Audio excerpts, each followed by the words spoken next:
game behind. Hello, sports fans. How are you? Bob Costas along with Will McDonough and Bill Parcells. As you can see, only the upset special winners from last week have been invited in for this segment.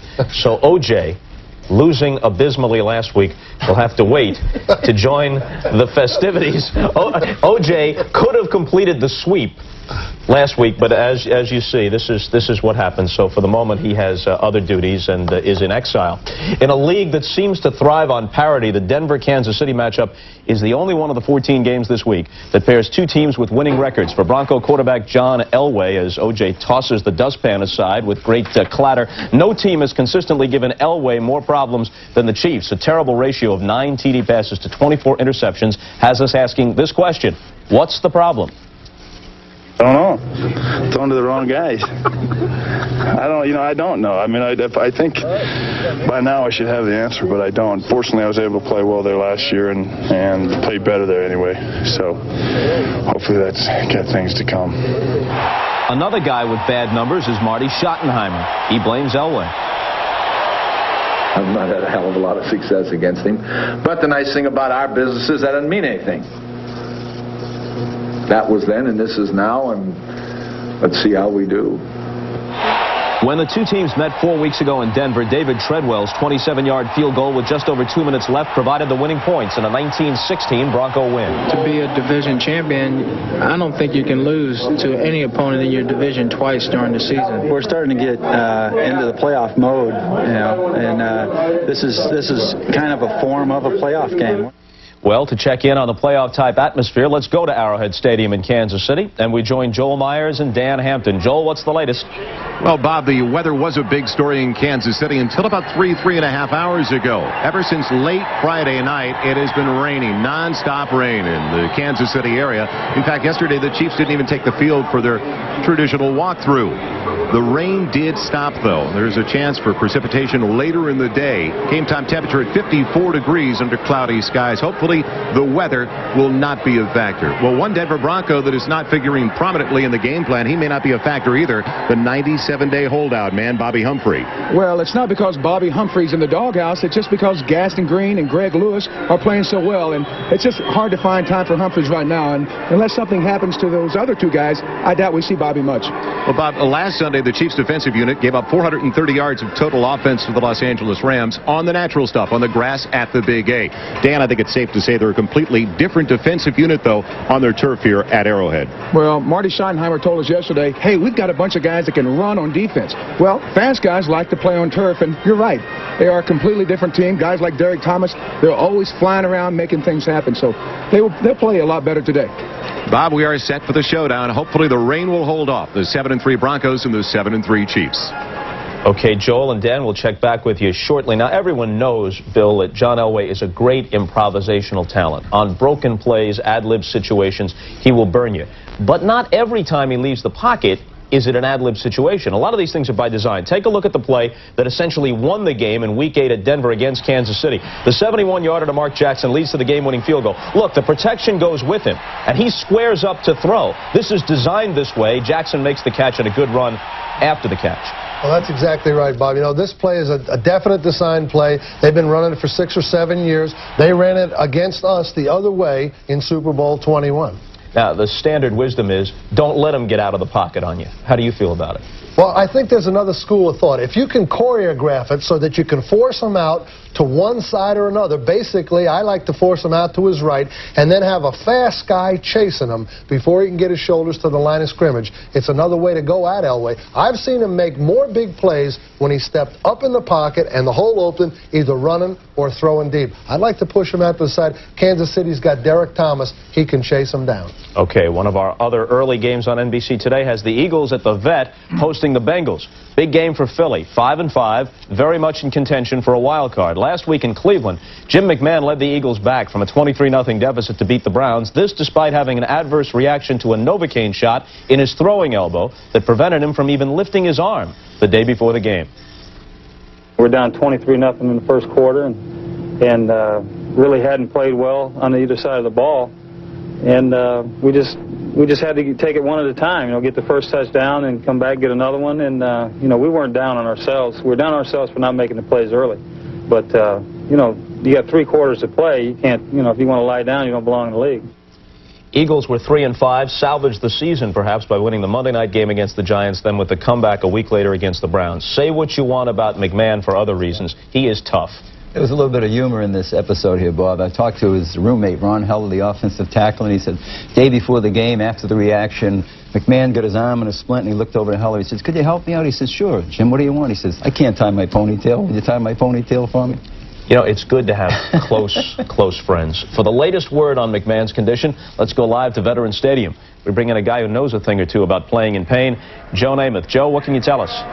Well, Bob, first of all, that ponytail's in pretty good shape. I did visit with Jim about 45 minutes ago, and the big difference this week is they didn't have to drain his elbow. It didn't flare up on him or swell up on him. He got to the stadium at 8:30 this morning, and immediately they started to rub it down with the grandma's kind of goo, is what they call it. And then he got into the hot tub, loosened up the bones and muscles, he says. He went on and had a bit of rigatoni, followed by some fried chicken. And at this point, he's getting ready to get back into the hot tub and then have his arm rubbed down again, then get an injection in the nerve that pains him because of the inflammation. Stan, the dietary precautions, but one question here. What is the name of that stuff he rubs on the elbow? We might want to pick up a jar. Well, that's Grandma's goo from the trainer here, 19 years, Otho Davis. He got it back in Texas, and we'll tell you guys about it later on during the game. All right, send a vat of Grandma's goo up here to the set of NFL Live. 2 teams interested in the outcome in Philly, the Cowboys and Giants, who face each other in a late game today at Giant Stadium. Pretty much a must game for both. The Cowboys are 6-4, the Giants are 5-5. The Cowboys won the first meeting between the two at Texas Stadium, and they know that a sweep of the defending champions won't be easy. As the season goes on, the Giants have one of those teams that get better.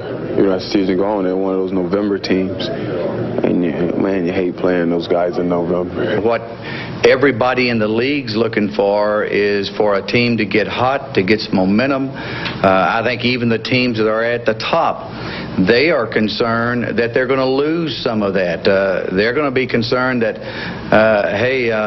we don't want to go downhill. Okay, now to the weather map. We've already heard about the circumstances in Kansas City, but if the Chiefs had to travel to Denver for this game, well, they might still be trying to get there. Over a foot of snow has fallen on the mile-high city since yesterday. Back east in New England, where the Jets play, it'll be unseasonably cold and windy for that one. Wind gusts could get as high as 35 miles per hour. The wind chill is in the single digits. Out west, rain and strong winds gusting to 35 miles per hour in San Francisco, where the Cardinals face the 49ers. The Denver-Kansas City game isn't the only big one in the AFC West today. Seattle is in Los Angeles to take on the Raiders. When we come back, OJ visits with some of the Raider graybeards as NFL Live continues.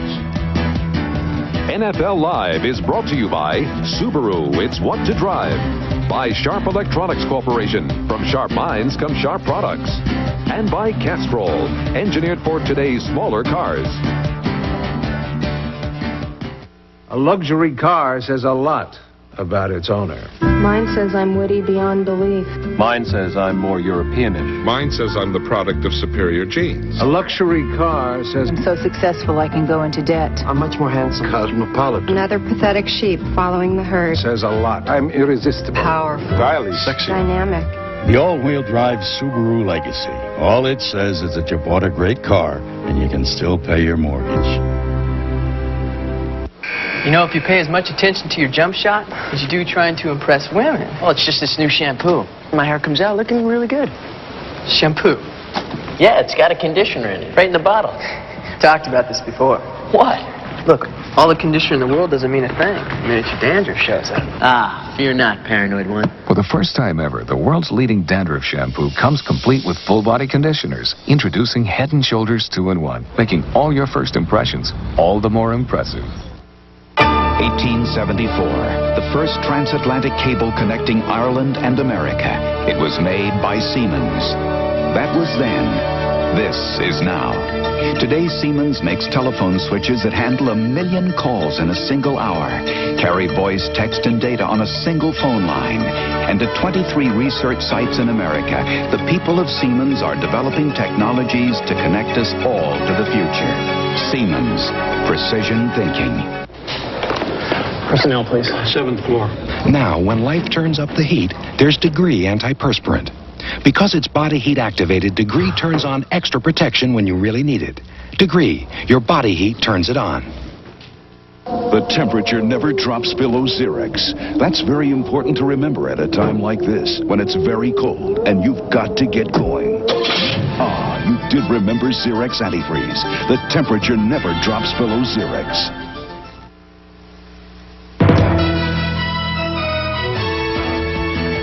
It was nearly 8 years ago that the Raiders trampled the Redskins to win Super Bowl 18. Marcus Allen's memorable 74-yard touchdown run sealed that victory, which, as it turns out, is the last one by an AFC team to this point. The Raiders won that Super Bowl back in January of '84. They didn't win another playoff game until this past January, when they made it all the way to the AFC title game before being blown out by Buffalo. Now, for the most part, they're an aging team. How do you assess them?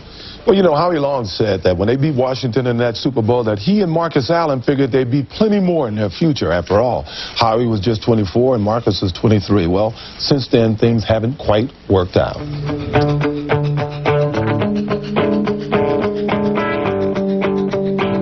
For us, the opportunity is now. I know that I just don't have that much time.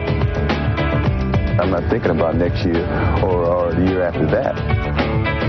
We've been brought in to affect a championship now. Right here, right now, watching the world wake up from history. For the Raiders, it has to be right here, right now.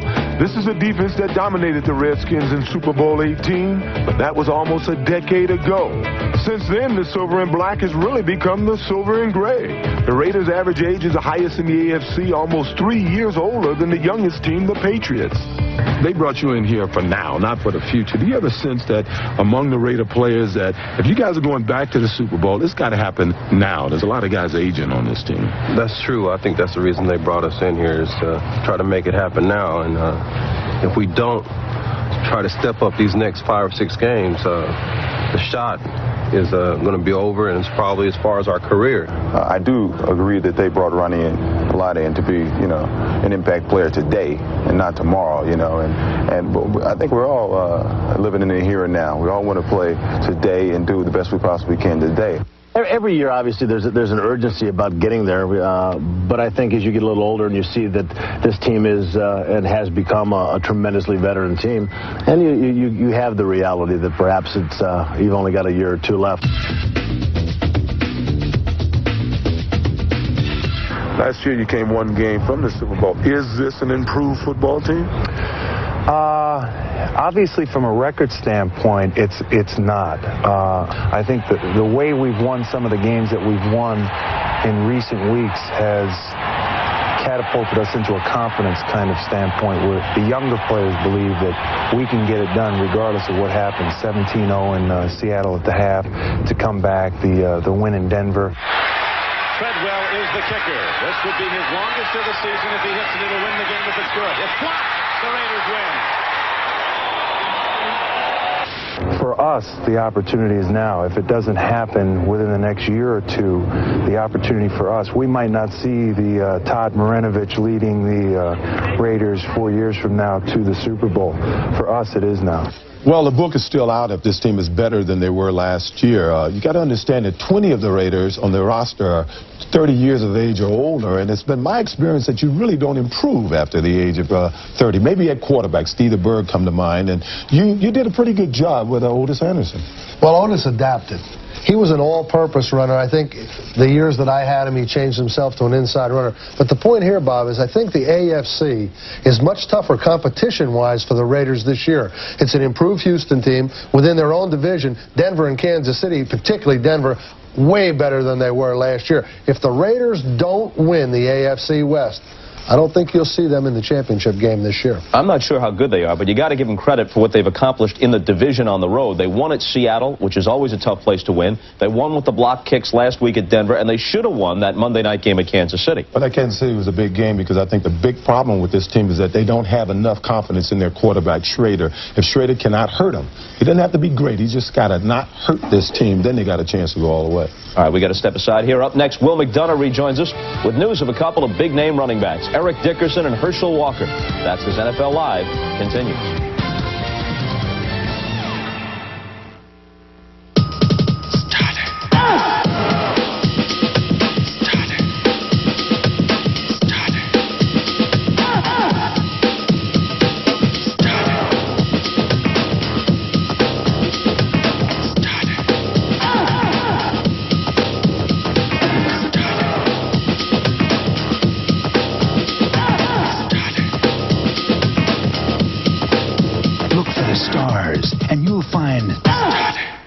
At Radio Shack this Christmas, you'll find hundreds of great gift ideas. Computers for home or business, stereo systems, speakers, CD players. Even Santa would have to admire our selection of radios. Calculators and electronic clocks, nearly 60 telephones, and over 80 cassette players, Memorex VCRs and camcorders, and don't forget our high-rated batteries. You'll find it all at Radio Shack, America's technology store. That was then. This is now. Odor prevention then. Odor prevention now. Introducing the pump deodorant from Old Spice. It beats the leading aerosol deodorant. Actually prevents odor better with a superior formula that's right on target. Unlike that messy cloud. Pump up your odor prevention with the Old Spice pump. Hey, Delaware Valley 4x4 buyers, who gives you so much for so little? Your Delaware Valley Isuzu dealer, that's who. How much is so little? No way. Way less. Getting close. Rodeo, more power, more room. Rodeo 4-door 4x4, thousands less than the imports. Jeep, too. And for a limited time, even less with cash incentives. Rodeo, buy it now at your Delaware Valley Isuzu dealers.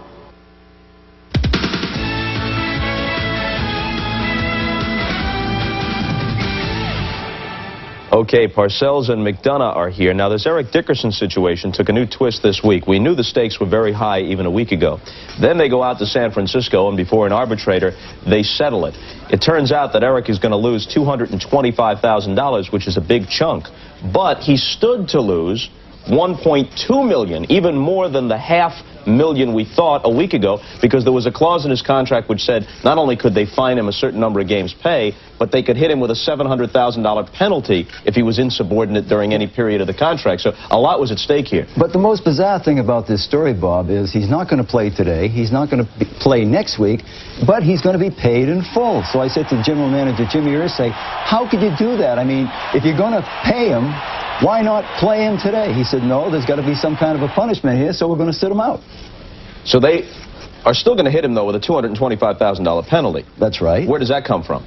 Well, what it is they sort of like made a settlement. Like Marv Dimoff, his agent, said, Eric felt he wasn't playing that well this year. He would have gone up and volunteered to take a pay cut if he thought it was all about money. But he said, listen, when things happened to me with the Rams, I started it. When things happened to me in Indianapolis before, I started it. But this time, I didn't start this. So that's an interesting thing. He sort of admitted, through his agent Dimoff, admitted to you that he had misbehaved, or at least had a bad attitude, in previous situations. See, what happened here is when they get out there, not all the witnesses showed up.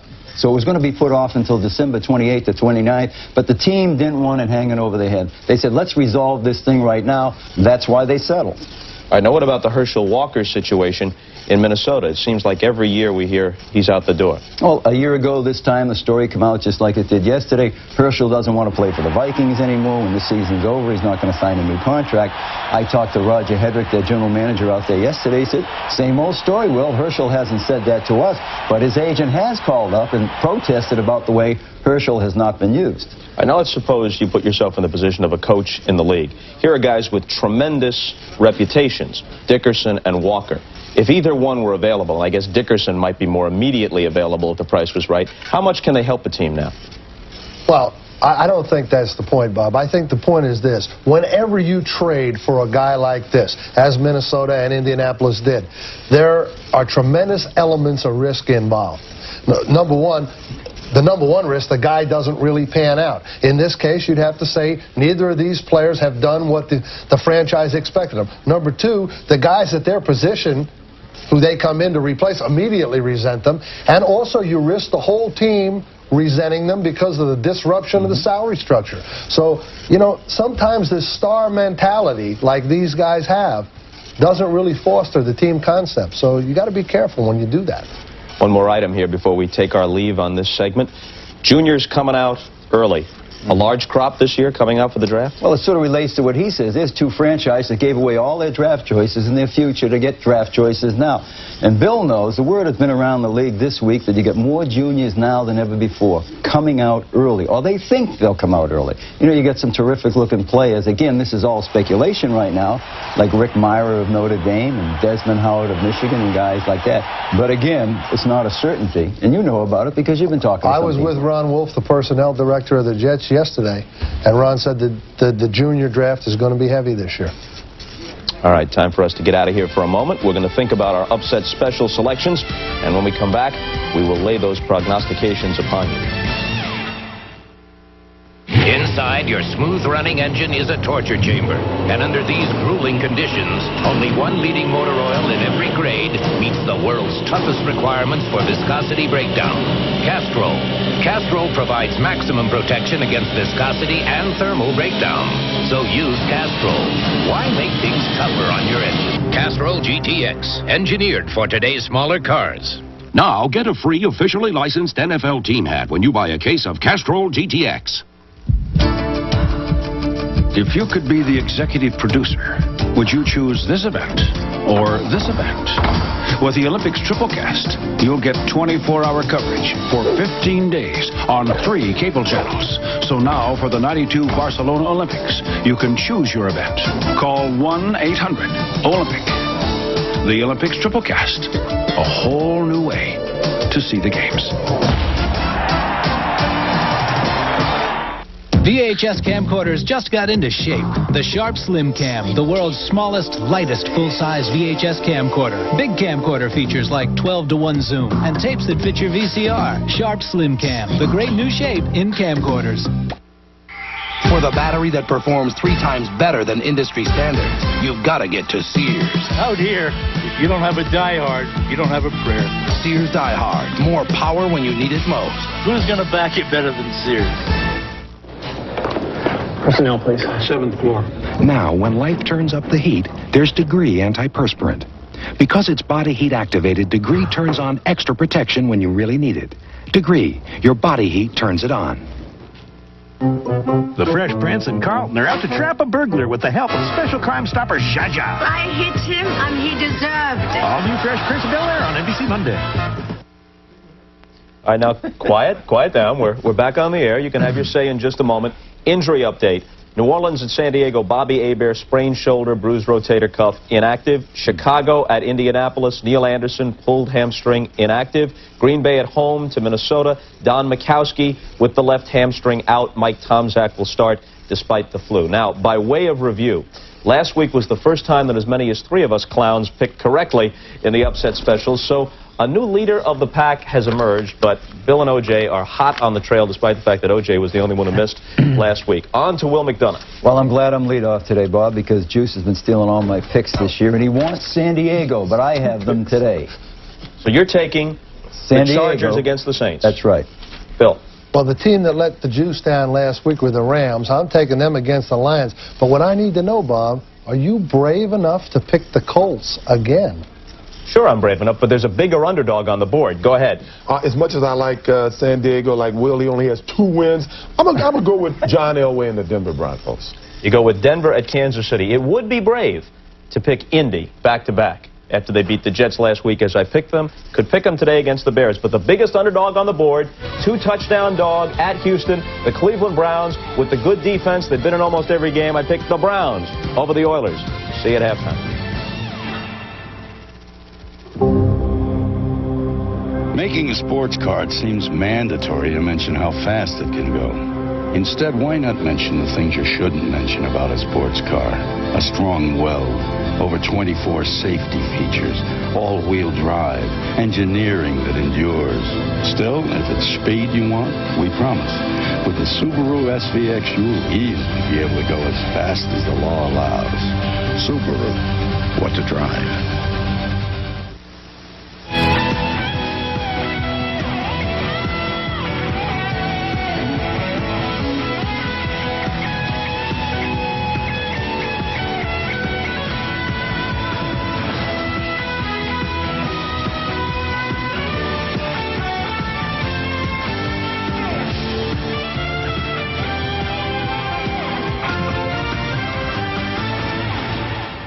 Is it possible for a golden girl to fall for a naked gun? It is possible. Betty White and Leslie Nielsen fall for each other in Chance of a Lifetime, NBC Monday.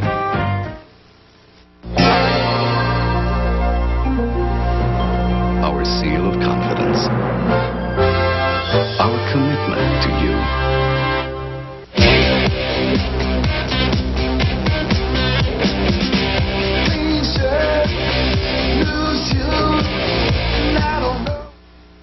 With a Chase Manhattan credit card, you can skip a payment on whatever month of the year you choose. We're flexible. The one thing I learned in all my years in Philadelphia was how they like to pile on the beef. Which brings me to my all-time favorite sandwich, Roy Rogers roast beef. It's juicy and lean, sliced fresh, and piled on, nice and gently. And the good news is now I can get my old favorite sandwich at my new favorite restaurant, Hardee's. And it's just $1.79 for a limited time. So keep piling on the beef, guys. No, the other beef. The best of Roy's, now at Hardee's. Bring it home from the city.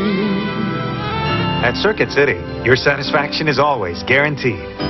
And we guarantee to beat any competitor's price. On more brands and models than anyone else around. Christmas savings start today with this Sony stereo system, now $599.97. And this Zenith 19-inch TV, just $199.97. Bring it home from the city, where services state of the art.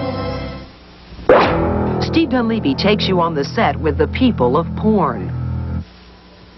The quarterback. The best realize that life in the NFL is peaks and valleys, and they handle it. Conquering adversity is a measure of greatness. The nightmare of 1991 has tested the character and poise of Cincinnati's Boomer Esiason. The brilliant passes that made him league MVP 3 years ago have been rarely seen this season. Instead, hit after hit. Frustration, and today a match against the NFL's best defense. Yes, he's bad, and he's back. The free-spirited Jim McMahon, who led Chicago to the 1985 Super Bowl championship, has endured numerous injuries. An exile to lowly San Diego. And a role as little-used backup to be the leader of the rejuvenated Philadelphia Eagles. Jim McMahon has known the depths. Now he's riding the crest of a wave that could carry him to the playoffs. NBC Sports presents the National Football League. Today, it's the Cincinnati Bengals versus the Philadelphia Eagles. Sunday but cold afternoon at Veterans Stadium in Philadelphia as the Eagles continue their drive for a playoff berth hosting the Cincinnati Bengals. Hello, everyone. Welcome to Philadelphia. Tom Hammond with Hall of Fame quarterback Joe Namath. And, Joe, as you well know, the focus of a team is usually the quarterback. Yesterday, as we talked to the Eagles coaches and players, one name kept coming up, that of Jim McMahon, the heart of this team. That's right. Now, McMahon is playing really excellent football. The guy's throwing the ball where he needs to. He's calling the plays properly. But the thing about Jim McMahon is his heart. His elbow was swollen last week. He had it drained. This week, it's not swollen, but it's still very painful. McMahon lifts his teammates out there during the game because he's so tough, dirt tough. I mean, this guy fights. He refused to quit, and he's just going to help this Philadelphia team maybe make it to the playoffs. Yeah, maybe indeed. The Cincinnati Bengals have all sorts of problems. They won only one game. The defense can't stop anybody, and yet the focus of the team still the quarterback, Boomer Esiason. Boomer Esiason's playing not as well as he has in the past, certainly, but it's not all Boomer's fault. It's my opinion that he's still one of the best quarterbacks in the league. He just needs a lot more help from his teammates, namely his defense. Well, you know, this is a big game for the Eagles of Philadelphia because after losing 4 in a row at one point, they're right back in the middle of the playoff hunt for a wild card berth. In fact, Rich Kotite says we're right in the middle of the race. Well, they go on the road for 3 straight games after this and play teams with a combined record of 33-18. So if the Eagles are to make the playoffs, they're going to have to earn their way. And ready to kick off. The Bengals will kick it to the Eagles. There's Lee Johnson set to kick off with Harris and Sherman deep. And Harris will take it midway in the end zone and down it there. So the Eagles will have the ball first, and Jim McMahon and company on the field. This offense 23rd in the NFL. Rookie tackle Antone Davis, a first-round choice, has had problems but is improving. Playing hurt, McMahon has hit 63% of his passes, 9 TDs, 6 interceptions. Rookie Joseph, a 7th-round draft choice, has emerged the last 2 games to boost the run. Barnett is the top receiver. And the Eagle ace formation brings in Johnson for 2 tight ends. First down for McMahon at his own 20-yard line. The Eagles a record of 5-5 and still hoping for that wild card berth. Byers and Joseph behind McMahon as Williams goes in motion. Straight ahead, Byers. Keith Byers blasts across the 35 to the 38-yard line. Byers with a 17-yard run on first down. What a nice hole on the left side of the offensive line. 62, Dennis McKnight gets out on the linebackers. The center stays with the nose tackle, Crum Ryan. Byers, I tell you what, he gets these kind of holes the rest of the day. Forget about it. This is one-sided. Already that 28th ranked defense of Cincinnati is looking like it. Byers only averaging 3 yards a rush, reels off 17 on the first carry, the longest run for him this year. This will be Joseph. Picks his way forward and turned what appeared to be a no-gain play into a gain of about 4. Let's take a look now at that Cincinnati defense, which is last in the NFL. Crumry heads the defensive line. Francis leads the team in tackles, and Colorado All-American Alfred Williams, a first-round draft choice, starts at outside linebacker. Fulcher, the top tackler. Haddock starts in only his 2nd game since being obtained on waivers. Dixon and Billups enter the nickel lineup for 6 defensive backs. And there is a Dick LeBeau, who is the beleaguered defensive coordinator of the Cincinnati Bengals, the last-rated defense in the NFL. McMahon with his first pass of the day. Complete to Barnett. Barnett, the Eagles' leading receiver, catches his 40th pass of the season. It's good for a Philadelphia first down, a gain of 18. Fred Barnett just pushes 45. Haddock's back, breaks to the inside of the zone, and then Haddock's closes. I could see the Eagles working on Haddock's today because he's new with the team. Looks like McMahon's throwing motion's in good shape. You see, he doesn't even back off his throw. That's excellent blocking up front by McMahon's offensive line. And there's a look, too, at Big Keith Jackson in the foreground and Jim McMahon, the inspiration of this Eagle team. Red Barnett told his chef today he was going to try to pick on Wayne Haddock. He just did for 18 yards. McMahon dumps it to Joseph in the flat. Blockers in front on the screen, and Joseph has a first down. Close to the 30-yard line of the Bengals. Knocked out of bounds there by Leo Barker after a gain of 11. Well, I tell you, Fulcher, the strong safety on the right side, 33, doesn't come back to make the play. I think he actually gets hurt on this screen pass. There's 33 on the ground right in front of you. He's supposed to be in that area, but I believe he hurt himself. That's really what opened up this nice gainer. Boy, Joseph. That would really be a blow to the Cincinnati defense, which is already struggling. Top tackler David Fulcher is injured. We'll take a break as the Eagles continue their drive. The creators of the Mitsubishi 3000 GT, 1991 Motor Trend Import Car of the Year, proudly present the stunning new Mitsubishi Eclipse for 1992.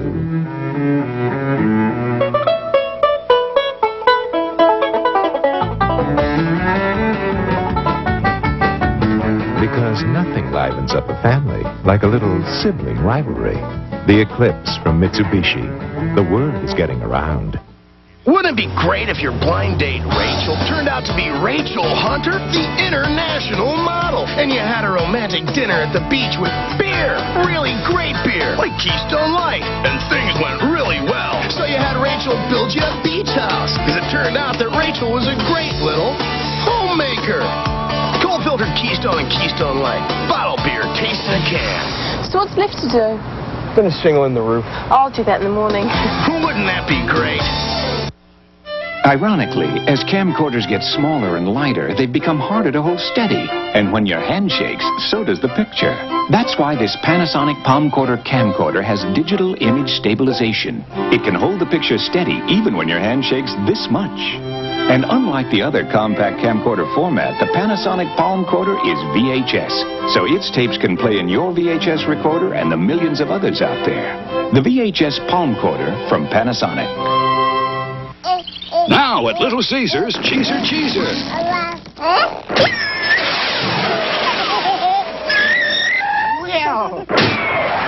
Two pizzas with extra cheese, up to 4 toppings, and free crazy bread for $8.98. Teaser, teaser.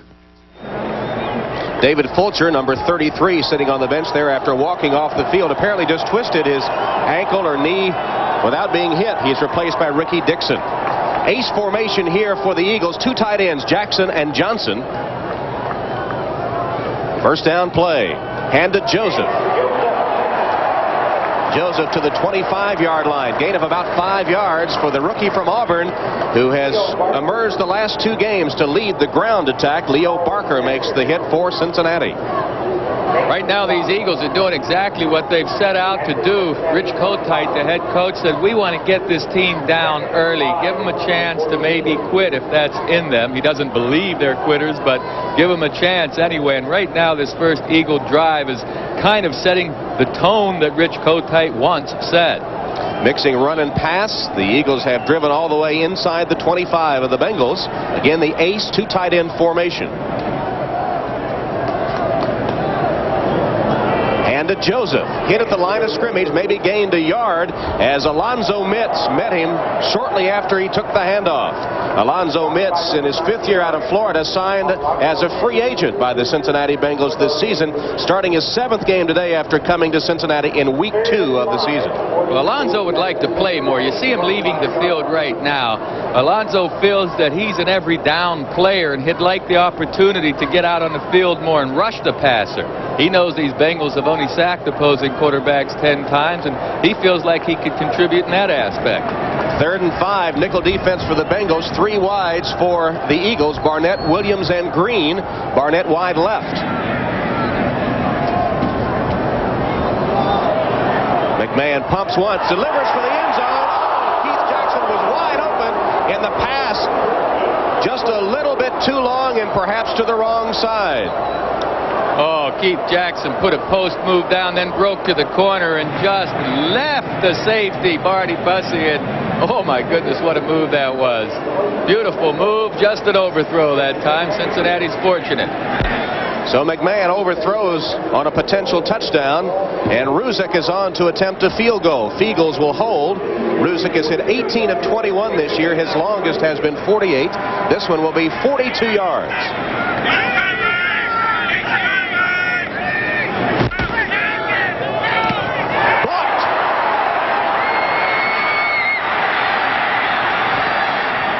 And recovered by the Bengals.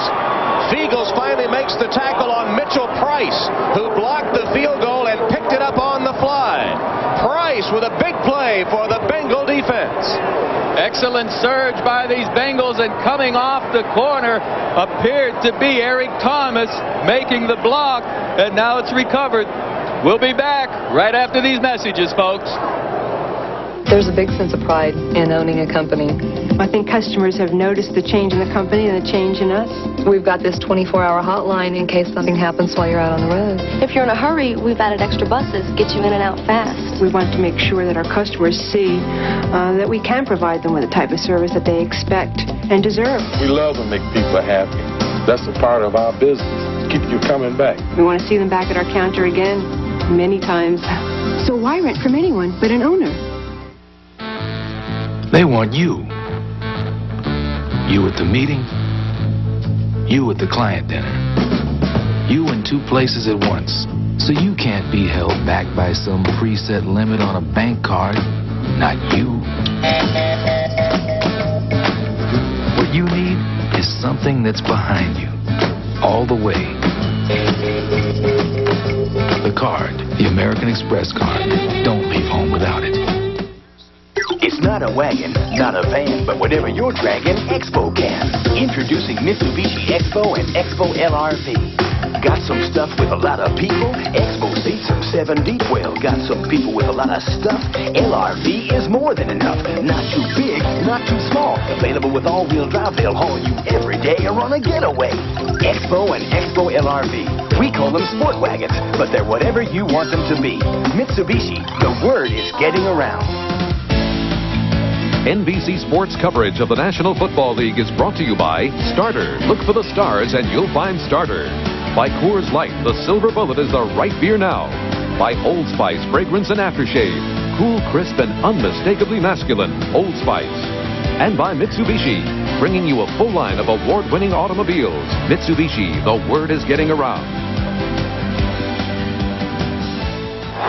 Cincinnati Bengals, after a big play by their special teams, Mitchell Price and Eric Thomas combining to block the field goal and return it into Eagle territories. Bengals with the ball for the first time. And Boomer to pass on first down. And the pass incomplete, but flags flying as bodies were colliding. So Tim McGee, the intended receiver, covered by Izell Jenkins. And Jenkins, replacing the injured Ben Smith, figures to be the man the Bengals will focus on today. Well, Izell has started for these Eagles in the past, but he's played him way. Defensive pass interference. Number 46, first down. But he played his way out of position, and Ben Smith, you might say, earned it. Certainly Weiss would like to work on the new cornerback out there, and you see Jenkins will arrive just before the ball got there and hit the receiver, and that's clearly pass interference. Izell Jenkins called for the pass interference. Bengals with a first down at the Eagle 35. Boomer rolls, delivers, it's complete. Gain of about 8 or 9 yards. Finally knocked out of bounds Mike Barber with his first reception of the day. Eric Thomas lined up right there in the circle, shoots off the corner and blocks the field goal. Leaves his feet 32 on the top of the screen. Michael Price gets to the ball just before Fiegels does. Big play by the special teams. Marv Albert. Hey, Marv. Marv Braden is the special teams coach of the Cincinnati Bengals. Well, Marv does work a lot. Yes, he does. Coaching too. James Brooks, first carry of the day for Brooks. Didn't get much, maybe a yard. Here's that Cincinnati offense. It's ranked 8th in the NFL. We'll take a look at the starting lineup. And up front, Anthony Munoz, in his 12th year, has been to 10 straight Super Bowls. Joe Walter tries to handle Reggie White today. Boomer completed a career-high 32 passes against Pittsburgh last week. Mike Barber replaces injured Eddie Brown. Ickey Woods for Harold Green. Eric Caddis for Rodney Holman. The Bengals will use their Tiger formation. That's 2 tight ends, Caddis and Riggs, lined up in the backfield. 10 straight Super Bowls, Tom. Did I say Super Bowls? Yeah, Pro I know Bowls. what you meant. Pro Bowls, sure. He wished it was Super Bowls, doesn't he? All of these Bengals wish there was some kind of Super Bowl in the lining. Munoz in his 12th year and 10 straight Pro Bowls. Boomer for the end zone. McGee can't hold it. Seth Joyner trying to cover Tim McGee. McGee was behind him, but couldn't hold on. Well, he's going to run a post pattern and break to the inside of Jenkins, but I tell you what, the ball hangs up. It wasn't released cleanly by Esiason, and McGee nearly makes the circuit catch. But Boomer's going to have a little better protection the rest of the day as Joyner gets in there late and gives Boomer later a little jolt, you know. Those jolts add up toward the 3rd and 4th quarter. So it's 3rd and 8 for Boomer as Joyner did give him a shot. And they continue to pick on Izell Jenkins. That time McGee tried him, but the pass incomplete.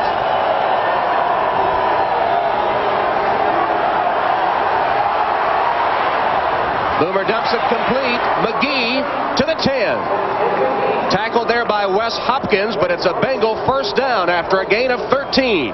Well, Boomer would love to have McGee on the linebacker, William Thomas, all day long. You'll see number 51 make a play for the ball here, but there's no way you're going to have a linebacker keep up with number 85, folks. Just impossible. Big 3rd down play for these Bengals. McGee beating the rookie linebacker, William Thomas, and it's a Bengal first down. They haven't been that productive inside the 20 this season. That's been one of their problems, along with turnovers, key mistakes.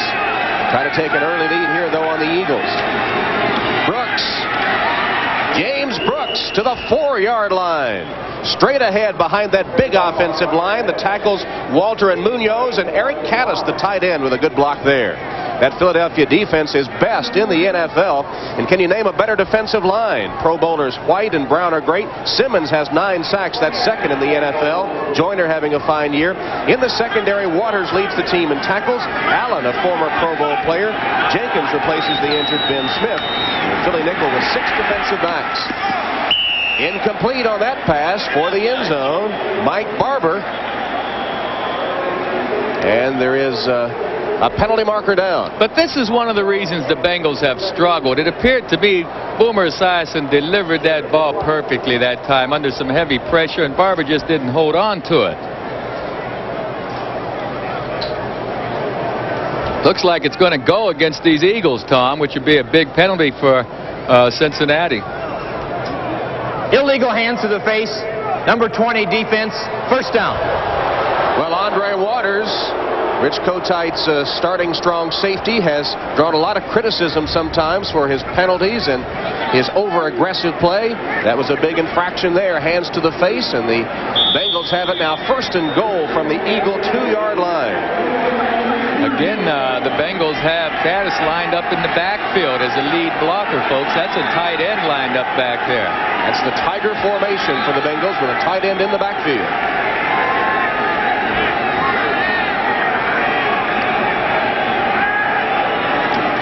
Boomer hands. Ickey Woods gets to the 1. Met by William Thomas and stopped after a 1-yard gain. It'll be second and goal.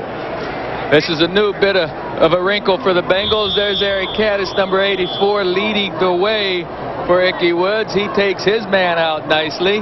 More firepower with the blockers in the backfield when you have the big tight ends back there. That's Clyde Simmons shaken up on the play. A key member of that great Philadelphia defensive line. He is second in the NFL with 9 sacks. We'll be back.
The creators of the Mitsubishi 3000 GT, 1991 Motor Trend Import Car of the Year, proudly present the stunning new Mitsubishi Eclipse for 1992.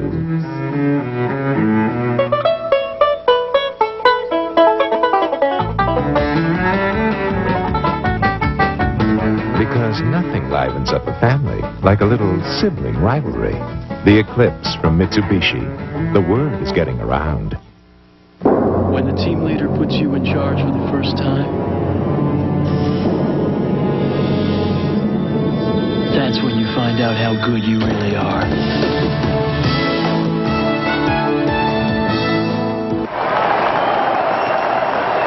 Scoreless first quarter in Philadelphia. Clyde Simmons just up on his feet and jogging to the sideline, holding that left elbow. Meanwhile, we'll check our ITT 10-minute ticker. That big matchup at Arrowhead Stadium finds the Broncos breaking on top with a field goal. Washington just keeps rolling along, 7-0 in Three Rivers. And zeros on the board all the rest of the way, including here at Veterans Stadium in Philadelphia. But the Bengals are threatening. The ball sitting just inside the Philadelphia 2-yard line. Weiss hoping to get an early touchdown against the Eagles after a blocked Philadelphia field goal. It's second and goal, Cincinnati.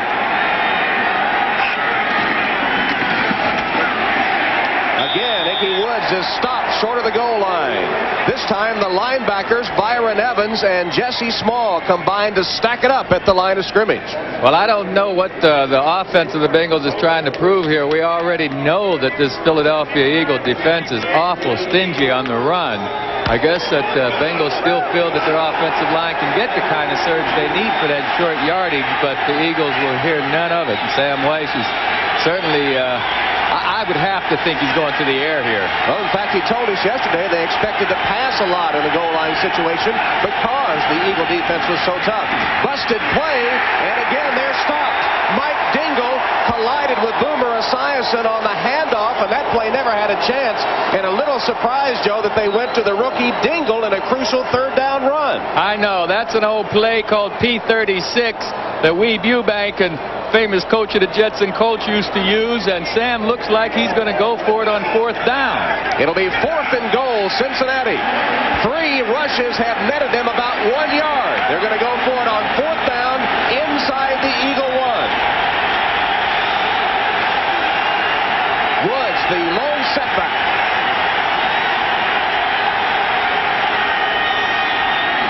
Reverse. Dingle stopped.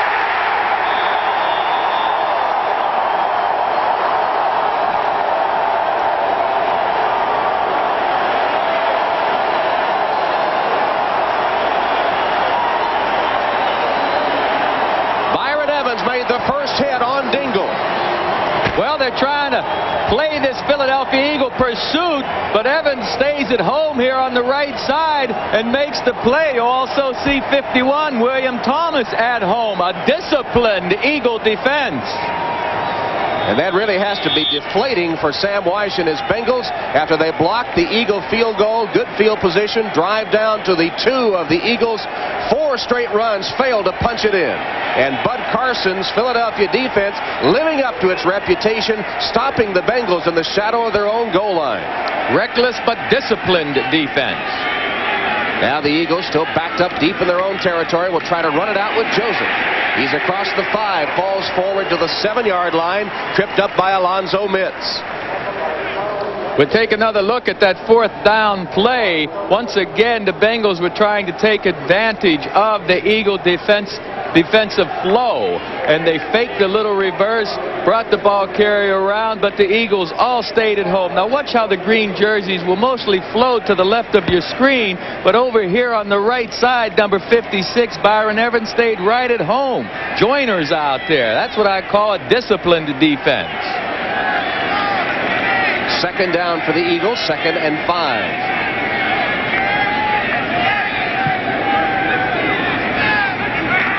McMahon to Joseph. Nice run by Joseph. He's got a first down to the 15-yard line. James Joseph. He's carried 5 times now for 24 yards. Well, Fulcher, the strong safety's back in the game. He comes up but kinds of get blocked out of the action there, and Joseph lowers his head. He's got the kind of explosive speed these Eagles like. He gets to the hole quickly. He has good determination. He still has that youthfulness, Tom. You know, he springs through the hole. The rookie from Auburn, only a 7th-round draft choice, but he emerged in a Monday night game, a win here over the Giants. Carried 20 times against Cleveland last week and has become the 2nd leading ground gainer on the season. Joseph again, this time nothing, stopped behind the line as Tim Crumry, the nose tackle, came up with good penetration. David Fulcher, back in the game, came up to put on the finishing touches. Hey, Tom, penetration, what you just said, buddy, that was it. That's the best penetration I've seen by this Cincinnati defensive line, certainly today, but they haven't been getting back in that backfield, and this time Crumry just pushed past his blocker along with his teammate. Nice effort by these Bengals.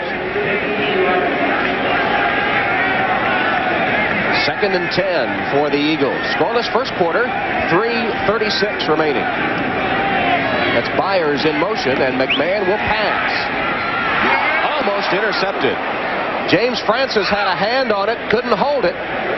And Francis went upstairs. He's the former basketball player from Baylor. Jumped up, got a hand on it, couldn't hold it. Well, Francis was actually beaten to the outside by Byers, 41, but Francis took an educated guess, you might say, and figured McMahon was going to throw to the post pattern, and I know James feels like he should have caught that when he was in the right place at the right time, just didn't hold on to the ball. It'll be 3rd and 10 for the Eagles, who come with 3 wide receivers, Barnett, Williams, and Green. They had failed to convert on their only other 3rd down of the game.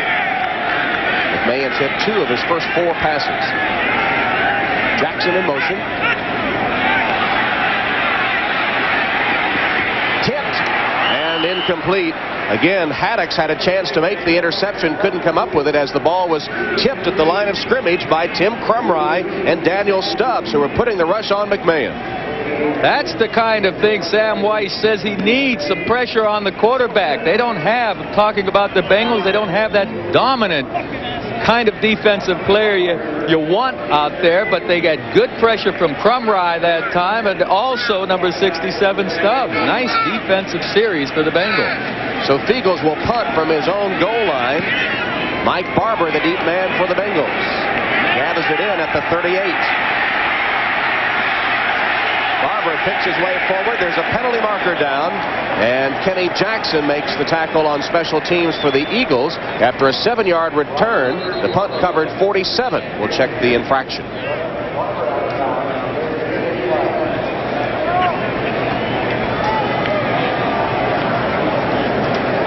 Larry Nembers, our referee today, will sort it out for us against Cincinnati. Well, the much maligned Cincinnati defense has done a good job in the first quarter. In the back on the receiving team, number 27, 10 yards from the spot of the foul, 1st down. Barney Bussey with the illegal block, and the Bengals will have the ball when we come back to a scoreless first quarter.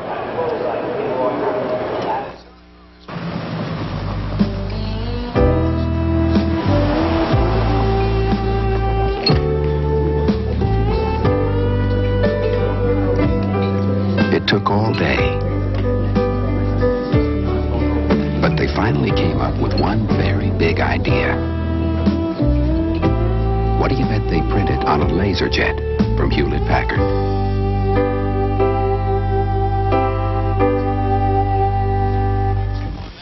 It's not a wagon, not a van, but whatever you're dragging, Expo can. Introducing Mitsubishi Expo and Expo LRV.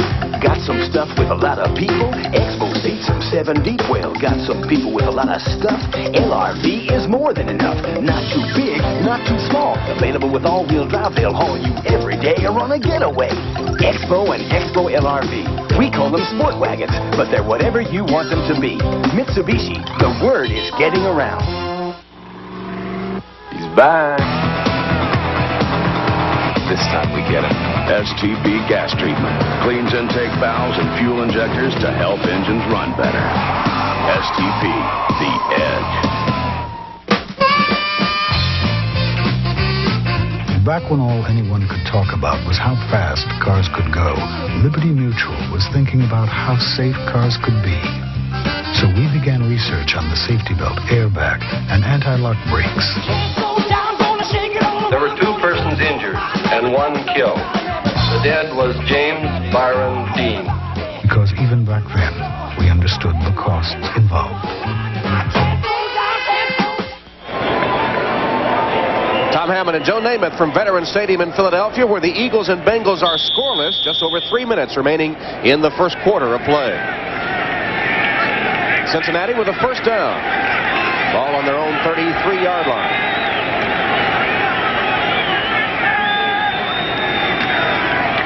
Brooks, blockers in front, and a great tackle made after Brooks comes across the 35 to about the 36-yard line. That was Andre Waters on the stop. Let's look at our ITT 10-minute ticker.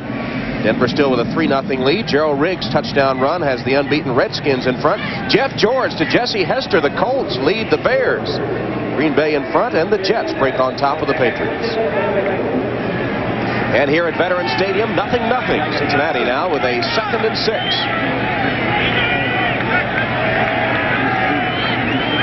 Weiss told us yesterday that the Bengals wouldn't run the football much, but they've run it 7 times and passed only 3 in the first quarter. This will be a pass. Boomer missed his intended receiver, Reggie Rembert. It'll bring up a 3rd down play. Well, Boomer got good protection from his offensive line. He just missed Rembert. I don't know whether it was just a misfire or Rembert didn't get to it. But look at his nice protection up here against a really ferocious pass rush. Yeah, that's not much of a hit there by Pitts. Boomer will take that every time. Boomer pumps once. There's a penalty marker down as Esiason is almost picked off. That was sort of a floater. Eric Allen tried to get it and could not. Boomer went down on the face of the rush. The pass intended for McGee, but a penalty marker on the field. Well, defensive tackle Mike Gullig put some pressure on Boomer the last time. And I'll tell you, Boomer was trying to throw that ball out of bounds, but the pressure really took a lot off the throw, and it was nearly intercepted. Too many men in the field. On the defensive team, 5 yards, still third down. Well, the Bengals had come up to the line of scrimmage ready to go, and as they often do, they caught the Eagles trying to make a defensive substitution. 12 men on the field, and the Bengals will take the penalty against Philadelphia. That's the third penalty against the Eagles for 15 yards. The Bengals have been called once for a 10-yard infraction. Now, that's just one of the aspects of this no-huddle offense or sugar huddle or whatever Cincinnati likes to call it. It puts extra pressure on the defense, not only in communication, making sure they have the right calls, but it takes them out of their routine. They're playing a different kind of game today. 3rd and 1 play. Play action pass, and Esiason fumbles the ball. Recovered by the Bengals, but way back at the 35-yard line.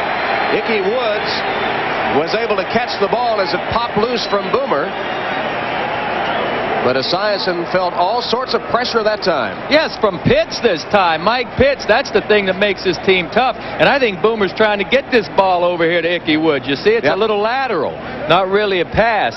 But the Eagles' defense is so tough because you really can't isolate 2 blockers on one guy. They have 4 guys up front that come at you and come at you hard. Johnson will punt to Harris. That's Rod Harris deep. Low line drive kick. Harris retreats and lets it bounce. Inside the 10 to the 5.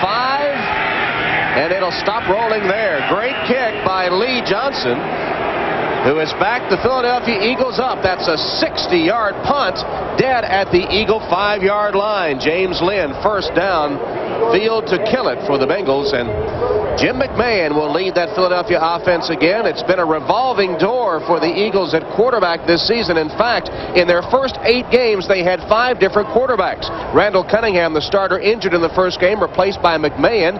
He eventually went down. They called Pat Ryan from Knoxville, Tennessee, out of retirement for a while. Brad Gable, who is the rookie from Baylor, got a shot. And then Jeff Kemp, released by Seattle, had some time behind center here for the Eagles. So it has been a quarterback quandary for the Eagles, except when that man is at the controls. McMahon, the heart and soul of this Eagle team, and has them in position for a run at the playoffs. Keith Myers, the only setback on first down from his end zone. McMahon fires complete to Barnett. Barnett across the 10 to about the 13-yard line. Give him about 8 yards before he's wrestled down by Wayne Haddix. We've been talking about how important Jim McMahon is to this team. We were chatting with Rich Kotite, the first-year head coach of the Eagles, yesterday, and here's what he said. Right in the middle of the hunt, but you can't afford to let one get by. We're coming on now, but the whole key is number 9, Jim McMahon, and that was the theme that all the players and coaches returned to. Well, once again, Jim is an excellent passer. His forte is reading the defenses and getting the ball to the number 1 receiver quickly, and then his leadership, that intangible, that toughness out there, leads by example. Wearing a big knee brace, his right elbow, his throwing elbow is hurting him. Battered and bruised, but still there. Joseph hit behind the line, spun down, still on his feet though. He got right back up and is stopped back at the 5-yard line. It'll be a loss on the play, and a big one, as David Grant came up to make the first hit to slow down Joseph, and he appears to be injured. Grant came up to slow him down, and then Barker and Francis put the finishing touches on him. Again, good penetration from the right side of the defense. Look over here on the left side of your screen. You'll see those Bengals pushing their way back there. I believe that's the linebacker, Williams, number 94, getting his hand in there. And just nice penetration, nowhere for Joseph to run. And Joseph may have twisted his knee. You see His knee, his right knee being examined. He's carried 7 times for 16 yards. As we pointed out, the Eagles for most of the season had a pretty anemic rushing game until this man, James Joseph, got into the lineup a couple of games ago. Flexing that right knee of James Joseph.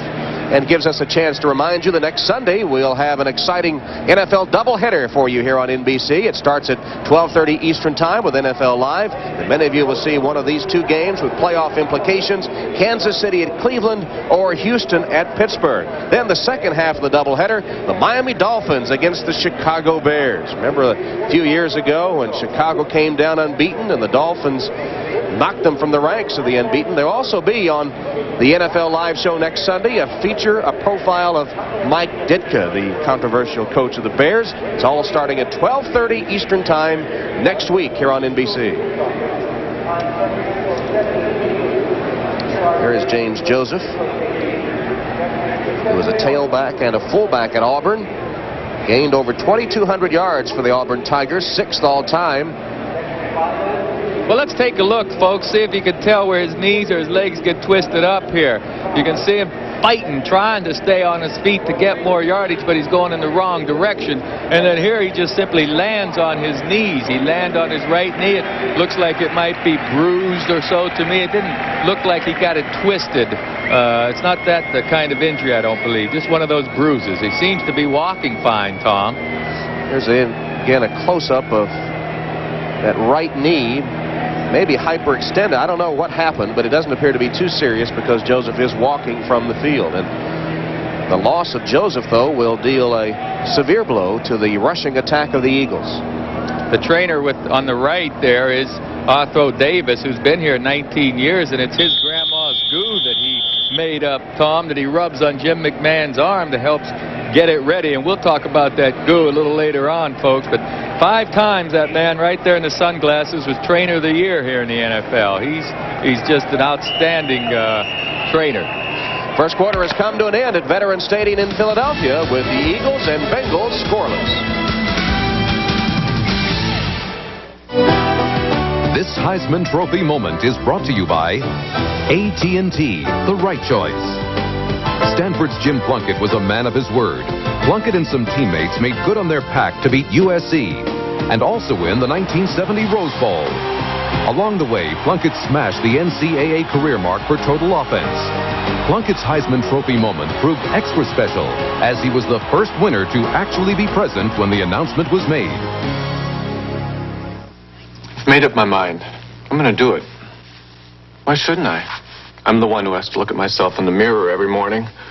So before I lose another hair, I'm going to the doctor. I know doctors have treatment programs that are proven to work. More guys are trying them every day. I'm not bad now, but I wouldn't mind looking better.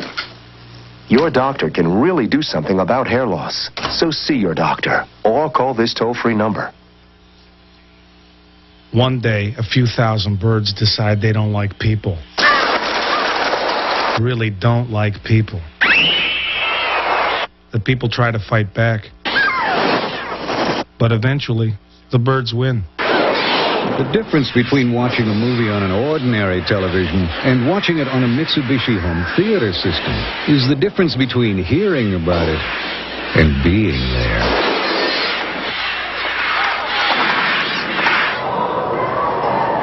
Welcome back to Philadelphia. Bengals and Eagles scoreless through the first quarter of play. And Joe, you were mentioning a moment ago Grandma's goo. I heard you talking on NFL Live with Bob Costas about it. The stuff that trainer Otho Davis puts on McMahon's elbow. What is that stuff? It's smelly, I know that. It's an old concoction from back on the farm in Elgin, Texas, where the trainer Davis is from. Says he mixes it up with a few things. Kerosene is one of the ingredients that's been mentioned, and it smells awful. McMahon says it makes him smell like a goat. Cleaned out my sinuses, I know that. Well, we'll see if the Grandma's goo can work on this little shovel pass from McMahon to Byers. Keith Byers bouncing off tacklers, but stopped short of the first down by James Francis. Good defensive effort by these Bengals on a big third down play. They're going to get the ball back in decent field position. You see the flow of Fulcher and the Bengals get over there quickly. Bussey 27 along with forces Byers to turn back, and then the rest of his teammates are there to make the play, especially number 67 Daniel Stubbs, who's been pretty active in there today. There at Byers leaving the field, and the word on James Joseph is he has a twisted right knee and probably will return to the game. That's good news for the Eagles. Well, I can't help but feel like these artificial surfaces that these guys play on have something to do with these ankle and knee injuries. We were walking on the turf at Veterans Stadium yesterday, and there's an area in the center of the field that is absolutely as hard as concrete. Barber takes Fiegel's punt as his own 35-yard line and tries to get to the outside. Can't do it. Good special team coverage by the Eagles. There's a penalty marker down. William Thomas with the tackle after a 52-yard Fiegel's punt and only a 2-yard return.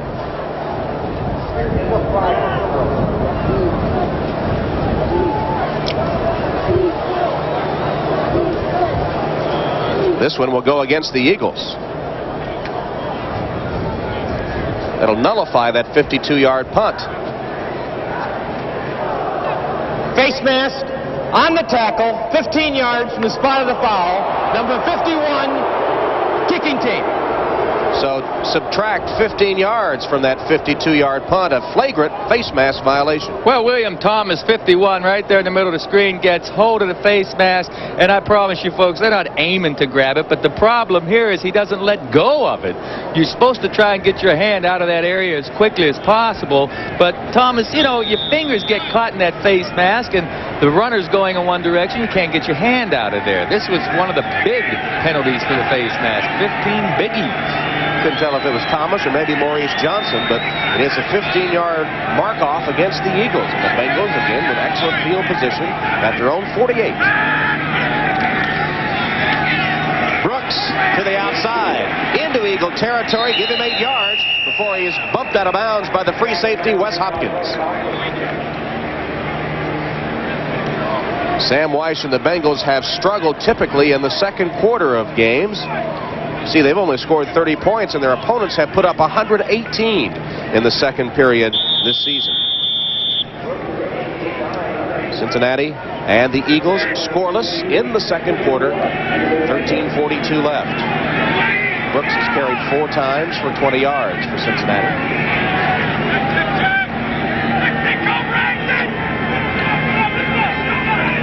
Cooper perhaps changing the play here. Draws his wideouts, Rembert and Barber, in a little closer on the left side.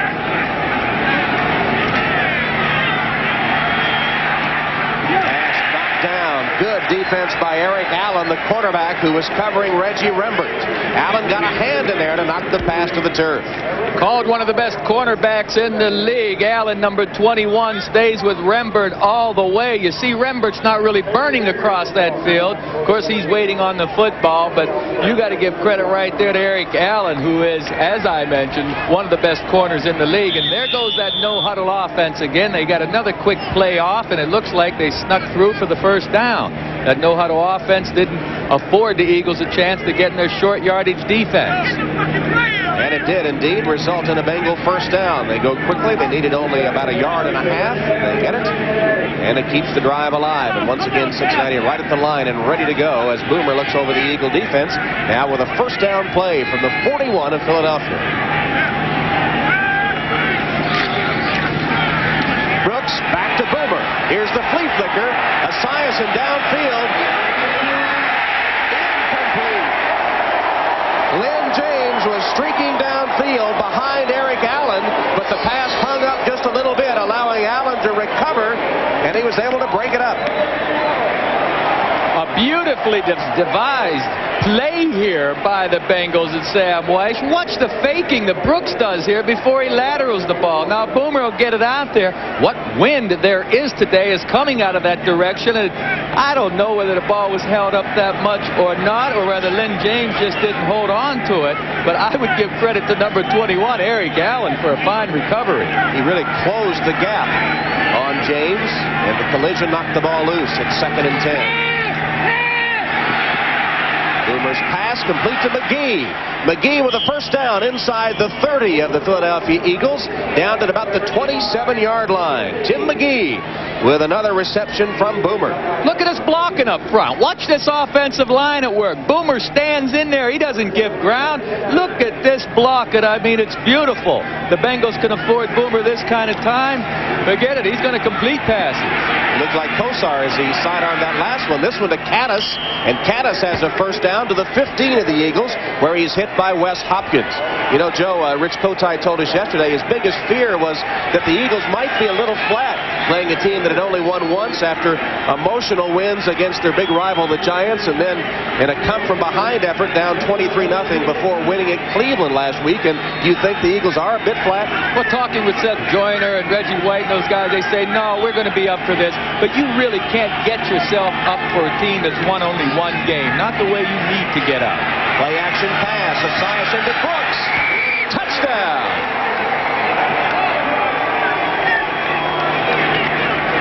Well, it's awful quiet here at Philadelphia Eagles Stadium. Esiason once again getting just outstanding protection up front, and Brooks outrunning the defense. Oh, Kotite's going to be a bit concerned. I know he is.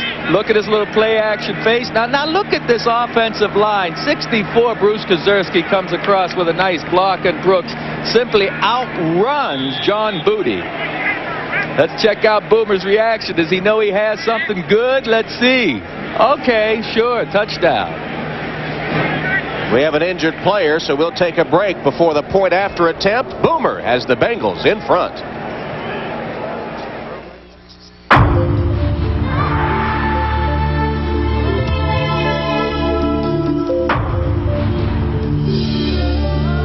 At Acura, we believe that a luxury sedan should appeal to a driver's appreciation of soft leather, fine wood, and beautiful stretches of asphalt. The Acura Legend sedan. Remember our whatchamacallit? We're here. Oh, check it out. Great. Hi. How about that thingamajig? And that doohickey? At Lake You-Know-Who. Bring the fish. I caught this one. Look at that. With what's-her-names? You'll never forget your big moments with the new UC1. Nice catch, Dan. It's the smallest, slimmest Canon 8mm camcorder yet. Oh, hi, Dad. Why don't you call the who's or what's it? The Canon UC1. You see one, you want one. Perché sei andato, Marco? Lasciami tata. Sapresti farli aggiungi la vita. Why are foreign films so foreign? Perché domando perché? Try Bud Dry. It's dry brewed, not watered down. To drink light, yet satisfy completely. So at least refreshment speaks to everyone. The more income your investments earn, the more taxes are taken out. But with Nuveen tax-free investments, the more you earn, the more you keep. Ask your financial advisor about Nuveen tax-free investments, or simply call this number. Jim Breach lined up now for the extra point attempt. On its way and good. So the Cincinnati Bengals, after a 52-yard drive, get the Brooks touchdown reception. The point after makes it 7-0 Cincinnati over Philadelphia.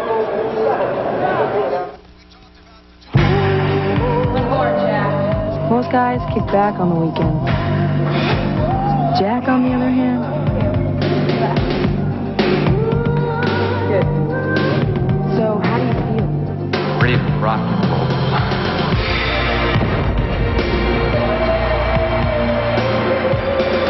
Only one beer has the taste as genuine as the people who drink it. Budweiser. Tomorrow, We're sleeping in.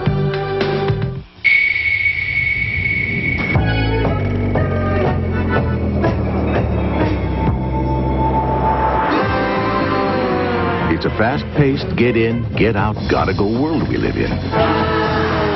So, why not sit back and enjoy the ride in a luxury performance car designed to keep up with it? The 5-cylinder, 20-valve Acura figure.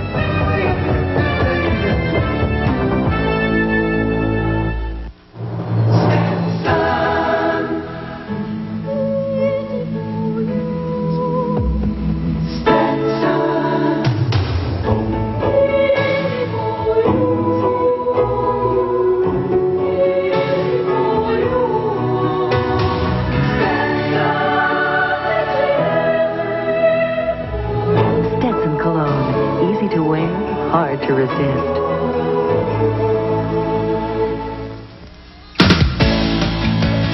NBC Sports coverage of the National Football League is brought to you by Acura Automobiles. Experience precision-crafted performance. By Budweiser, the king of beers. With that clean, crisp, cold taste, nothing beats a Bud. By Radio Shack, America's technology store. Nobody compares. And by new Tylenol PM to relieve nighttime aches and pains that can keep you from sleeping.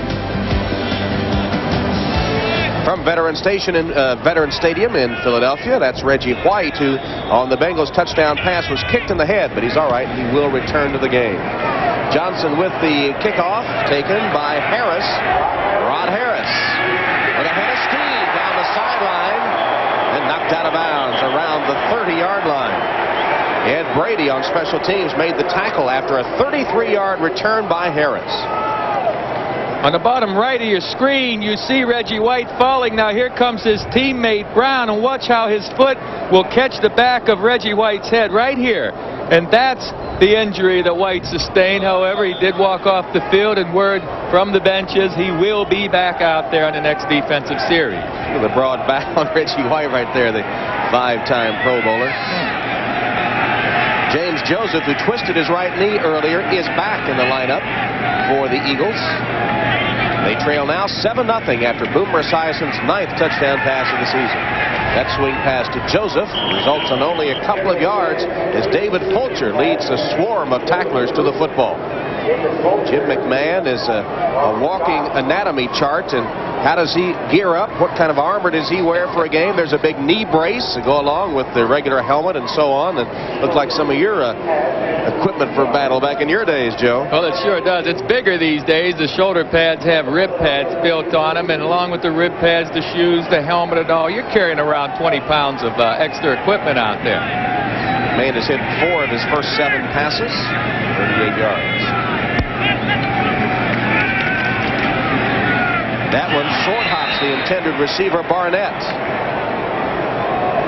David Grant was in the face of McMahon, putting on the pressure, and the Eagles just haven't looked sharp offensively or defensively today.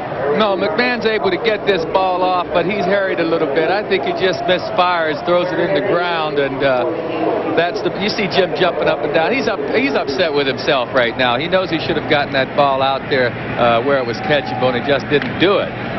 Certainly the Eagles won't panic. They trailed Cleveland 23-0 last week before coming back to win the game 32-30. Come on. Trying to convert their first 3rd down. This is the 4th 3rd down they've attempted.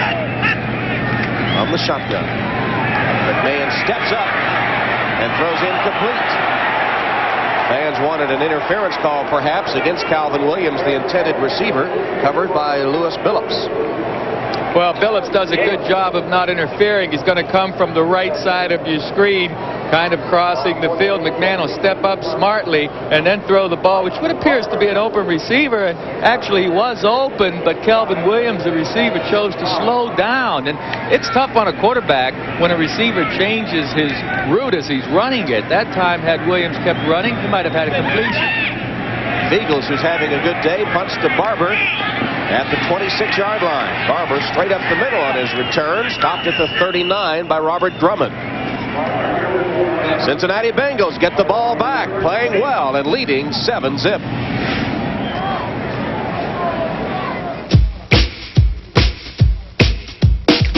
You have a different view of life. You don't want to get bogged down in revolving credit on bank cards. All that revolving debt, all that outrageous interest. This is not for you. You know how to get out of that trap. The card, the American Express card. Don't leave home without it. Because some aches and pains don't go away when the lights go out, we've created new Tylenol PM.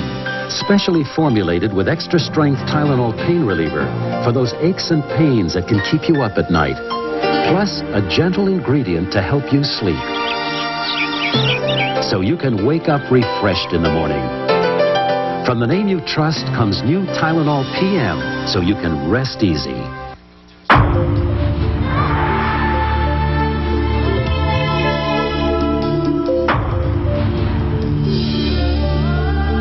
Acura. We believe that a luxury sedan should appeal to a driver's appreciation of soft leather, fine wood, and beautiful stretches of asphalt. The Acura Legend sedan. Citizen, citizen, citizen, citizen, elegant citizen, citizen, elegance. Oh, his citizen, citizen, one citizen with lots of citizen, elegant, elegant, pretty elegant citizen. We've got elegance.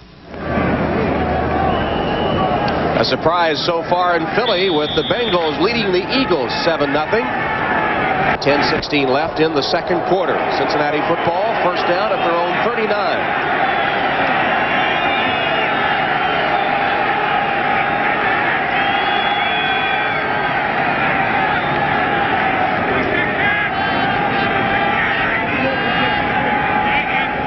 Boomer changing the play here. In fact, I don't think McGee heard it. He was looking in puzzlement, and the pass is incomplete. That play didn't look good at all. Rembert, the intended receiver. Let's check our Budweiser 10-minute ticker. That Treadwell field goal continues to hold up for the Broncos. Lohmiller with a field goal for Washington. Harbaugh, touchdown pass, has tied it at Indianapolis. Green Bay 14-7. Jets still on top, and Atlanta 10-0. 7-0 here. Bengals leading the Eagles. They have a 2nd and 10.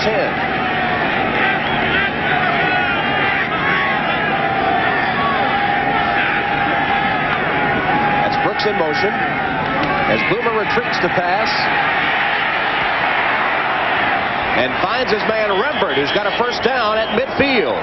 Reggie Rembert out of West Virginia, who came over in a trade last year from the Jets with his 5th reception of the season. Pass protection. That's what this is about against the best pass rush in the league, probably. Esiason stays in there calmly and finally gets the ball out to Rembert. Now, Sam White's the head coach, is expecting Rembert to start making some big plays. He says, hey, it's time now. We're looking for a lot out of this young man. Boomer's gone to the sidearm Kosar delivery today. He's 6 of 11, 76 yards and a touchdown. You know, Boomer's arm's not 100% either. Right. He doesn't complain about it.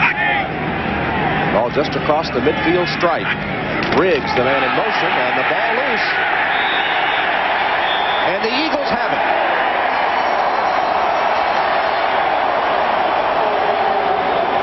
Jerome Brown with a fumble recovery as that Eagle defense finally comes up with a big play. The weather's perfect. The snap should be successful. Kazurski and Esiason foul this up for some reason, but that snap between center and quarterback should be near automatic. I say near automatic because Mother Nature has a way of twisting things, and she didn't have a hand in this last fumble. I don't know what the problem was on the exchange, but you can bet Kazurski and Esiason have already talked about it.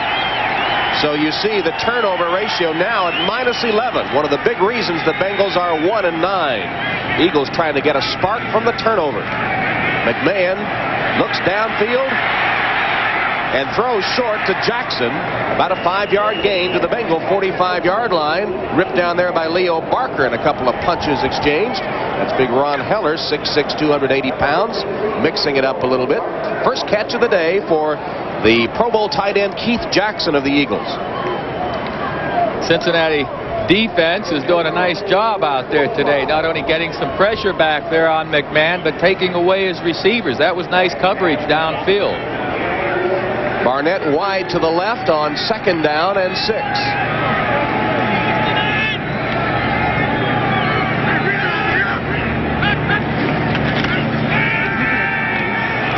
Plenty of time for McMahon. No rush at all. This is Byers in the flats. Spins away from one tackler and it falls forward for an Eagle first down. Good run by Keith Byers, the versatile one. A very talented receiver out of the backfield. In fact, the 3rd leading receiver on the Eagle team. Well, Keith Byers makes this himself. First of all, there's good pass protection. Then Byers is going to make Carl Zander miss 91 right here. Zander overruns the play a little bit because Byers cut back so nicely. Meanwhile, Barnett all alone down the sideline, but McMahon couldn't find him. Well, I'm not so sure Fulcher wasn't laying in the grass there. It looked like a safety was in pretty decent position. First down, Eagles. The ball in Bengal territory at the 38. 7-0 Cincinnati. Laying in the grass. Did I say grass? It's turf. McMahon scrambles and gets away. Dumps it to Byers, and Byers makes it back to the original line of scrimmage, maybe a yard more. Barker and Francis collapsing on Byers shortly after that short pass completion. Well, the receivers are being covered downfield. Used to be when these Eagles had a receiver covered downfield, the quarterback, meaning Randall Cunningham, would be able to get out of that pocket and run. And there's Randall on the sidelines. He used to stay up in the sky boxes, in the press box, because the emotion of the game would catch up to him on the sidelines. He said he didn't want to get caught up in it that much because he couldn't play. Now he's down on the field. He's gotten used to the fact that he's hurt, but he's coming along fine. He says that knee's going to be just fine. McMahon's pass complete.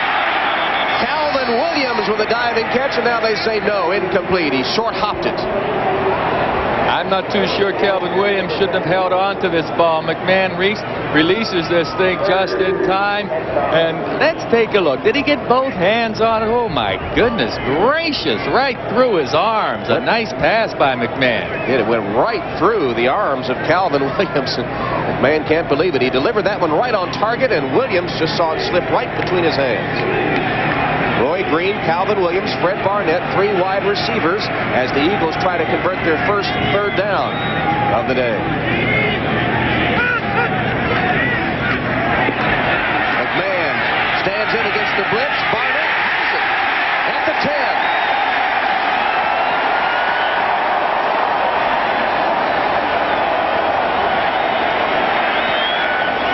27-yard completion to Fred Barnett.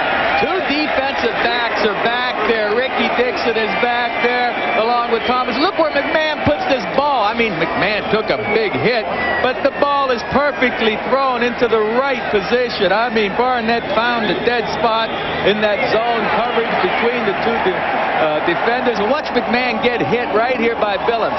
Boom. Oh, that's a pretty good lick right there. Jim goes down. Look at him. He's tough, huh? He wants to see what's happening downfield. And there's Barnett. His mother wouldn't let him play football until he was a senior in high school. She thought it was too rough. Finally, as an 18-year-old senior, she said, it's time for you to start making your own decisions. He decided he wanted to play high school football, and even though he'd only played 1 year, he did have a couple of scholarship offers.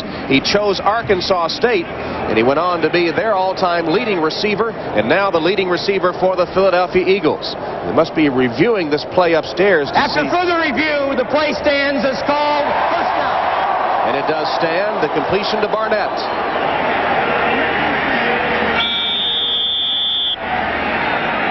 Ball at the 10-yard line. First down for the Eagles. They trail 7-0. McMahon for the corner of the end zone. And a touchdown to Williams.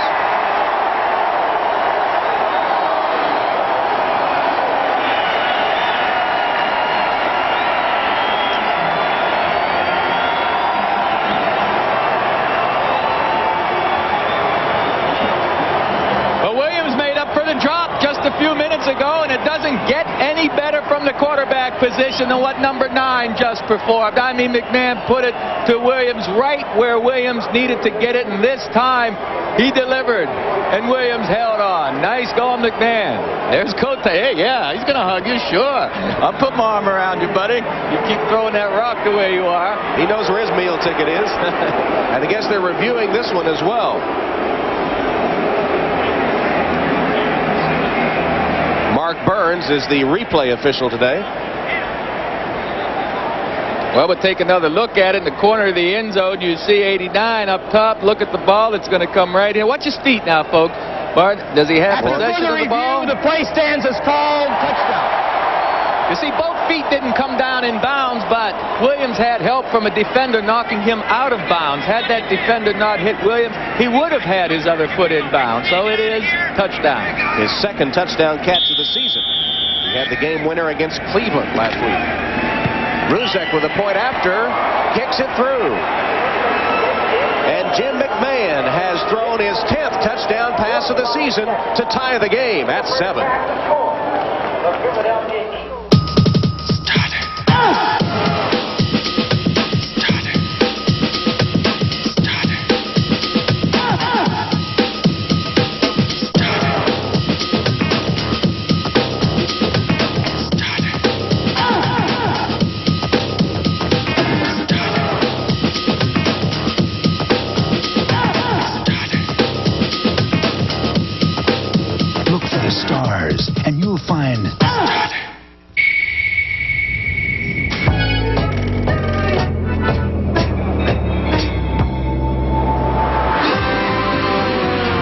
fast-paced, get-in, get-out, gotta-go world we live in.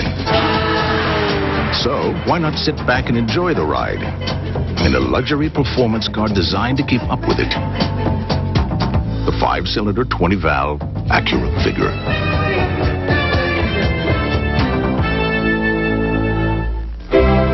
This man's incredibly close, comfortable shave comes from the Norelco razor. But to see how he got it, we have to go back to when he began shaving.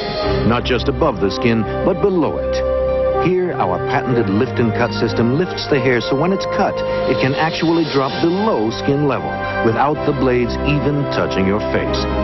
Try it, and you'll keep going back to Norelco for a perfect shave. Norelco, we make close, comfortable. Since we became employee-owned, I think there's a far greater commitment to providing good quality service. Roving Rapid Return is really fast. I meet you at your car, push a couple of buttons, hand you a receipt, and you're out of there. So why rent from anyone but an owner? There's the hero of the moment, Jim McMahon, the 4th-rated passer in the NFL, takes the Eagles 49 yards in 6 plays after a fumble recovery to tie the game at 7. There are the numbers on the day for McMahon, and don't remember, at the conclusion of today's game, we'll be presenting the Avis We Try Harder Award to be given to the game's MVP. Could be number 9. There's the scoring drive after the fumble recovery, with Williams getting the reception from McMahon. Ruzek to kick off. Dingle and Brooks, the deep men for Cincinnati. Brooks falls to the 20-yard line. Upended by Rich Miano after a 12-yard return. Well, Calvin Williams catches the touchdown pass here on the left side of the screen. You'll see number 33 try to get over there. The ball is placed in an excellent position versus this defense and the dead spot of the zone defense. You look at this angle, Haddock's 45 is going to drop off Calvin Williams. Now there's a spot back there in the end zone that Fulcher just simply can't get to. I mean, that's the way the offense wants to attack that kind of defense, and McMahon delivered the ball perfectly. Now Cincinnati tries to answer first down at their own 20-yard line. 7-7 game, 6.5 minutes left in the first half. Woods, Ickey Woods bursts free and dives across the 30-yard line, close to a first down. Wes Hopkins cut the feet out from under Ickey Woods. Boomer Esiason said it's time for Ickey to show everybody he's back. This was an important play, not only because Ickey Woods made a first down through a huge hole there, and Caddis number 84 does a nice job, but this Philadelphia Eagle defense is fired up now because of the score. So that was a big first down play for the Bengals. Boomer's pass complete for a gain of about 2 or 3 yards on first down. Short completion by Boomer to Jim Riggs, the tight end, and William Thomas hit him immediately. You see the defense out there trying to get the play call in from the sideline. They're milling around. They don't have a chance to get in their defensive huddle as they normally do, to talk things over, to hear the play. The defense called from one player. They have to pass it around and use hand signals. They were beaten last week on a couple of touchdown plays because of communication problems, so they've devised hand signals. Woods. Ickey Woods pounds ahead for about 3 yards. Remember, Ickey Woods injured his knee in game 2 of the '89 season. Didn't return until the 7th game of 1990. In '88, when he was all rookie, he rushed for 1,066 yards. And look how, of course, 89, 90, 91, his production has steadily gone downwards. He has never regained that rookie form after having his knee torn up. He's carried 5 times for 8 yards this afternoon.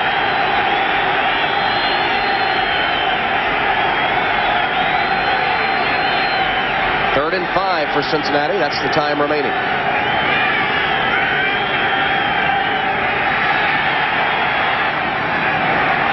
Pass is intercepted by Hopkins. Wes Hopkins brings it back upfield to his own 45-yard line. Esiason picked off for the 13th time this season. And for Wes Hopkins, his 3rd pick of 1991. Wes Hopkins comes from the middle of the field across and makes the interception. Boomer Esiason would love Mike Barber to at least make a play on the ball if he can, but Barber can't get inside because of the coverage of Seth Joyner. So Hopkins comes up with a nice interception. Take another look at it. You see it's 59 Joyner to the inside of Barber, who kind of prohibits Barber from getting inside to the ball. But gee whiz, you'd still like to see a receiver kind of fight his way through there, not allow the interception to take place. Third interception for Wes Hopkins as Sam Weiss and Boomer Esiason. Interesting, those two players, or that coach and player talking to us yesterday, both mentioned turnovers as a reason for the Bengals' demise this season. And 2 turnovers already here in the first half. The first led to the only Eagle touchdown, and here's the second. The play stands as called on the field. Interception, first down. What was the question? I don't know, but talking with Boomer and Sam Weiss, you know, they spread the blame around. Boomer says, hey, I'm not playing that well, but we haven't done things with the turnovers and drop balls. Our defense hasn't played that well. This is a team failure this season. We've fallen apart in every phase of the game. Keith Byers tries the middle of the Cincinnati defense and only finds a yard or 2. Let's check in with Bob Costas now at NFL Live. Tom, the big one in the AFC West is at Arrowhead. The Chiefs and the Broncos come in at 7-3, both of them. And here's Gaston Green breaking off a big play. This is why Bobby Humphrey can't get back into the lineup these days for the Broncos. He galloped 60 for the go-ahead touchdown. Bronx 10, Chiefs 7, second quarter in KC. Tom? All right, Bob, that crucial AFC West game here at Veterans Stadium. We're 7-7 with 4 minutes left in the first half. 3 wide receivers for the Eagles in on 2nd and 8. Byers to the outside. Nice run by Keith Byers. Ducks out at the Cincinnati 46-yard line. He will be short of the first down. Run out of bounds by Alfred Williams, the rookie linebacker of the Bengals. 10-minute ticker update. There's that Denver-Kansas City score. Washington, business as usual. Chicago and the Colts tied up. Indianapolis winning for the first time last season. Green Bay, the Jets add to their lead, and Atlanta blanking Tampa Bay. Keith Byers has carried 4 times for 34 yards. We're 7-7, 3.5 and counting.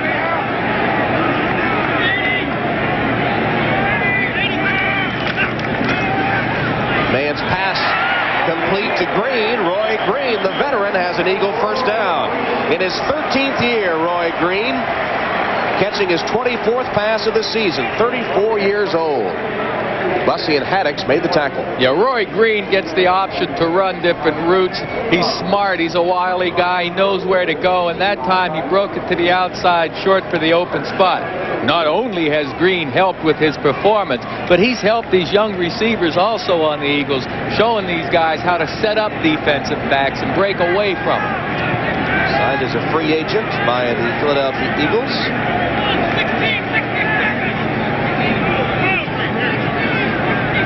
First down play. McMahon's pass on target, complete to Barnett. And Barnett with another Eagle first down. He's to the 28 of Cincinnati. McMahon now has hit 11 of 17 and over 100 yards passing. McMahon goes to the area of the field where it's 1-on-1. Over here with Eric Thomas, the lone cornerback. And you see the man coverage right there. McMahon has picked him out after he's afforded excellent pass protection up front. You don't see any white uniforms in McMahon's face. Nice pass protection. And we come to the 2-minute warning for the first half. 7-7 game, but the Eagles are threatening. Working to be the best they can be. Teammates, sponsored by the U.S. Army. The Eagles' outstanding defensive line defines the word teamwork. Defensive ends Reggie White and Clyde Simmons mesh well with 3 defensive tackles who share time in the middle. Number 74, Mike Fitz, Jerome Brown, number 99, and Mike Godick, number 90. As individuals, each man accepts his role. Together as teammates, they form a fearsome fivesome that makes the Eagles the best they can be. It isn't the night or even the fog that gets you. It's when the team leader puts you in charge for the first time. and you decide to drop right inside Alpatine's backyard.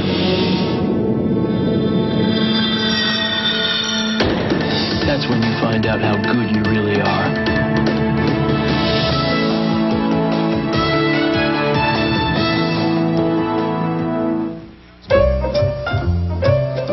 Are you gonna dance your whole life away? What about your future? Don't you worry about getting old. He doesn't have to.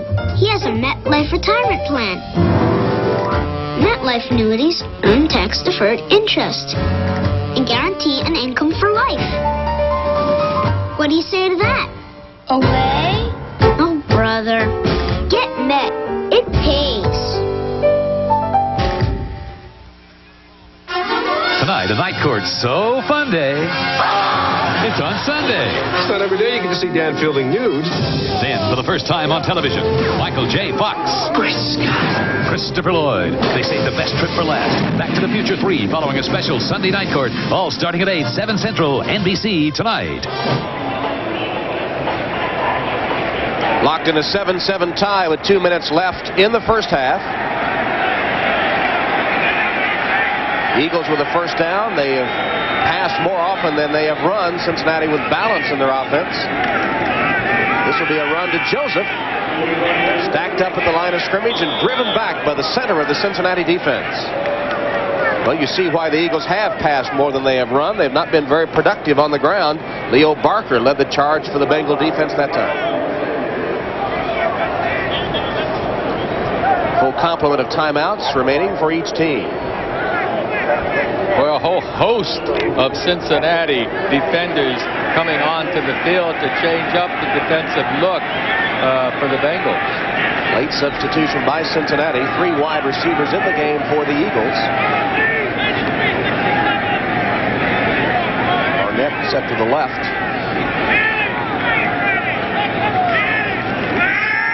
McMahon for the end zone. Picked off. Fulcher with the interception out of bounds at the Cincinnati 5. David Fulcher, shaken up earlier in the game, has his 3rd interception, the most for any Bengal this season. Well, Fulcher is going to be in the bottom left of your screen. McMahon tries to stick it in a double zone, so to speak. The underneath man, of course, being the cornerback, and Fulcher's in excellent position this time. I'd have to say that McMahon had a kind of a misread here because Fulcher was there to play the ball and play the ball only. McMahon doesn't want to put that ball in that area when that safety can get to it. David Fulcher has been to 3 straight Pro Bowls. Number 33, remember, shaken up a little earlier in the game and still a bit gimpy. But he makes the play there, playing it like a safety should. Waiting to make a break on the ball, and he picked it off to stymie the Eagle drive. Bengals with the ball at their own 5. They'll try to run out the half if they can and preserve this tie. That's Ickey Woods, short yardage.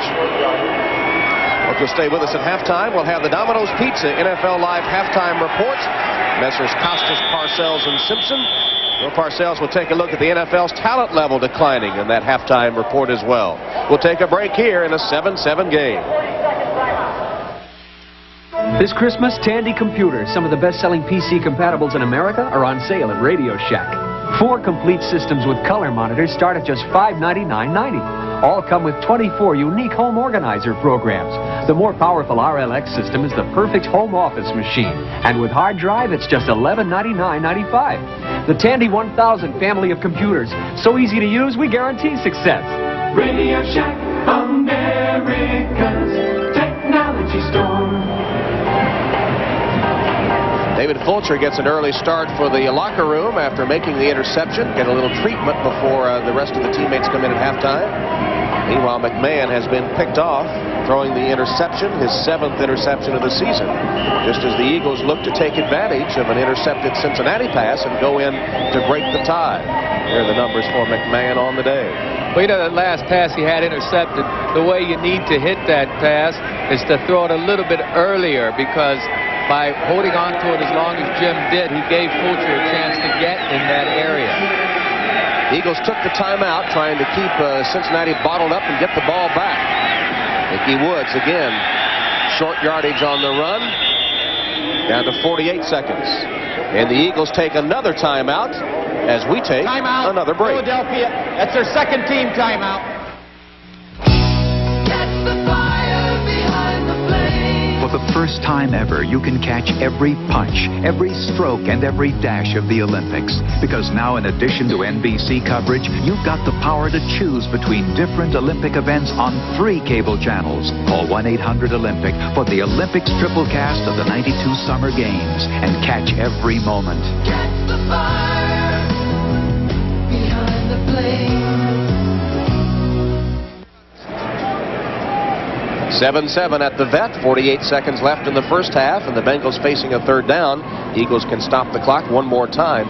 Cincinnati playing really without a full deck today, with their leading rusher Harold Green injured and not here, and Eddie Brown had a hernia operation on Tuesday. Their leading receiver not suited up today as well. So the leading rusher, leading receiver sidelined by injury for the Cincinnati Bengals today. There's Eddie Brown, who made the trip. Sam Weiss said that's an example of how the team is staying together despite only one win. Brown requesting and making the trip with his teammates to Philadelphia. This is James Brooks, stopped well short of the first down, and the Eagles spend their final timeout. Just 43 seconds left, but the Eagles will get the ball back with a chance for some points before halftime.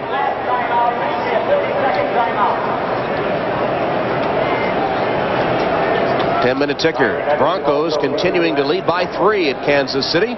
17-0. The Steelers taking it on the chin from the unbeaten Redskins. Still locked in a 7-7 deadlock at the Hoosier Dome.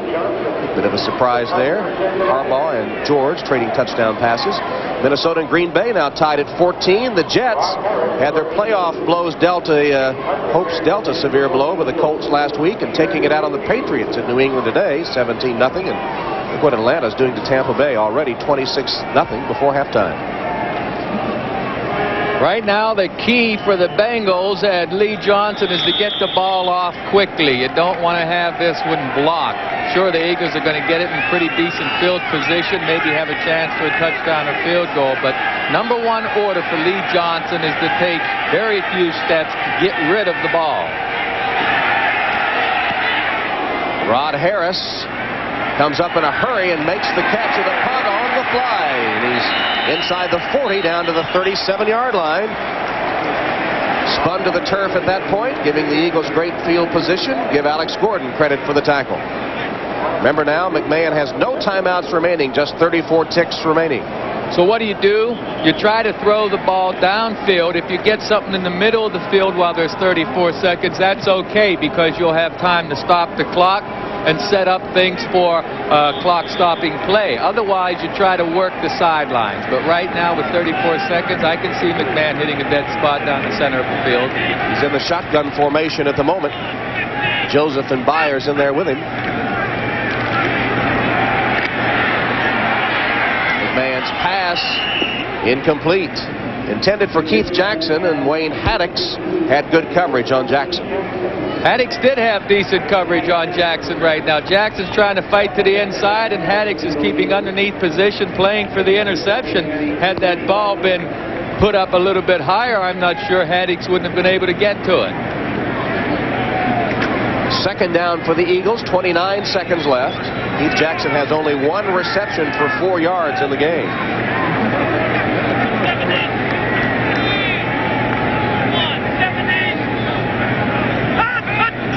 Will show a blitz, but don't come with it. Well, they do come with Francis. And the pass incomplete off the hands of Barnett.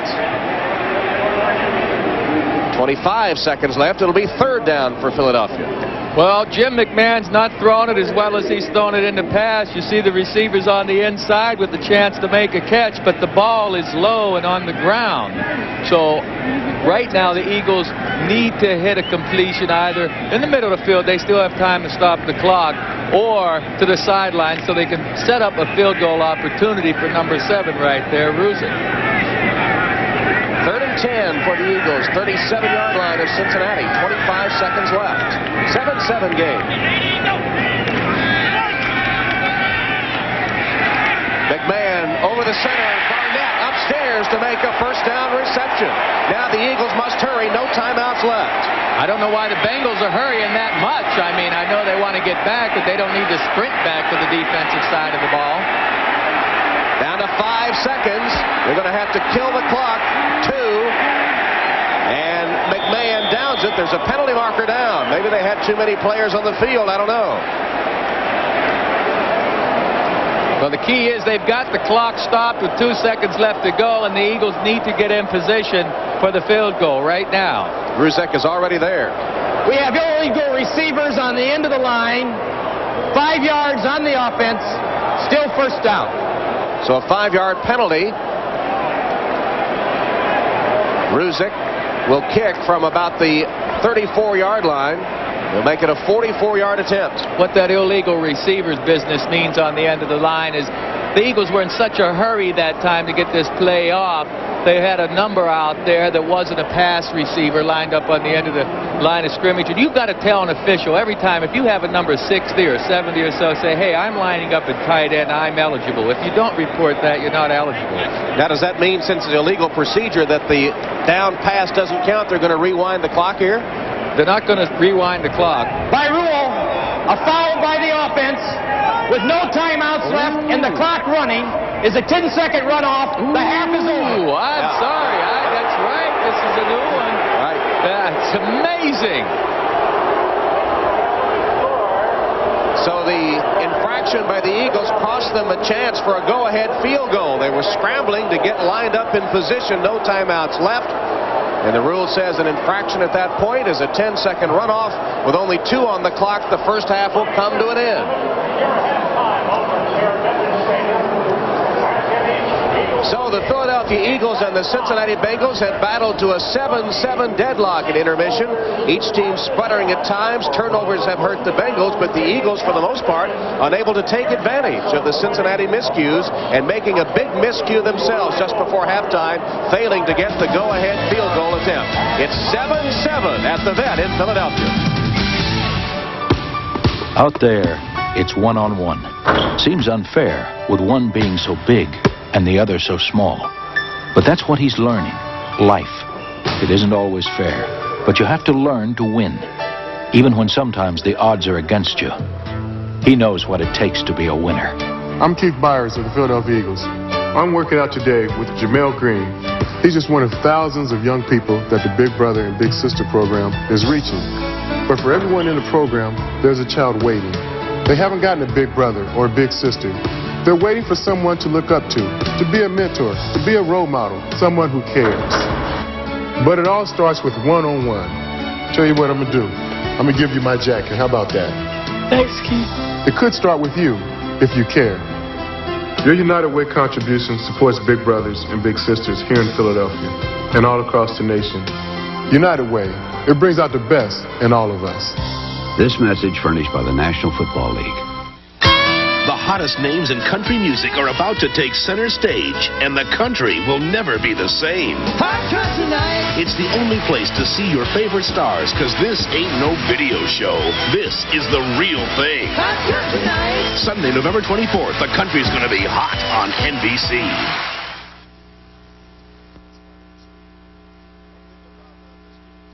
Super duper duper. Before you buy a compact camcorder, ask. Will its tapes play in my VCR? No. It's got a million answer. Zigzag zoom. Will its tapes play in my VCR? No. What? Now this is the Panasonic Palmcorder camcorder.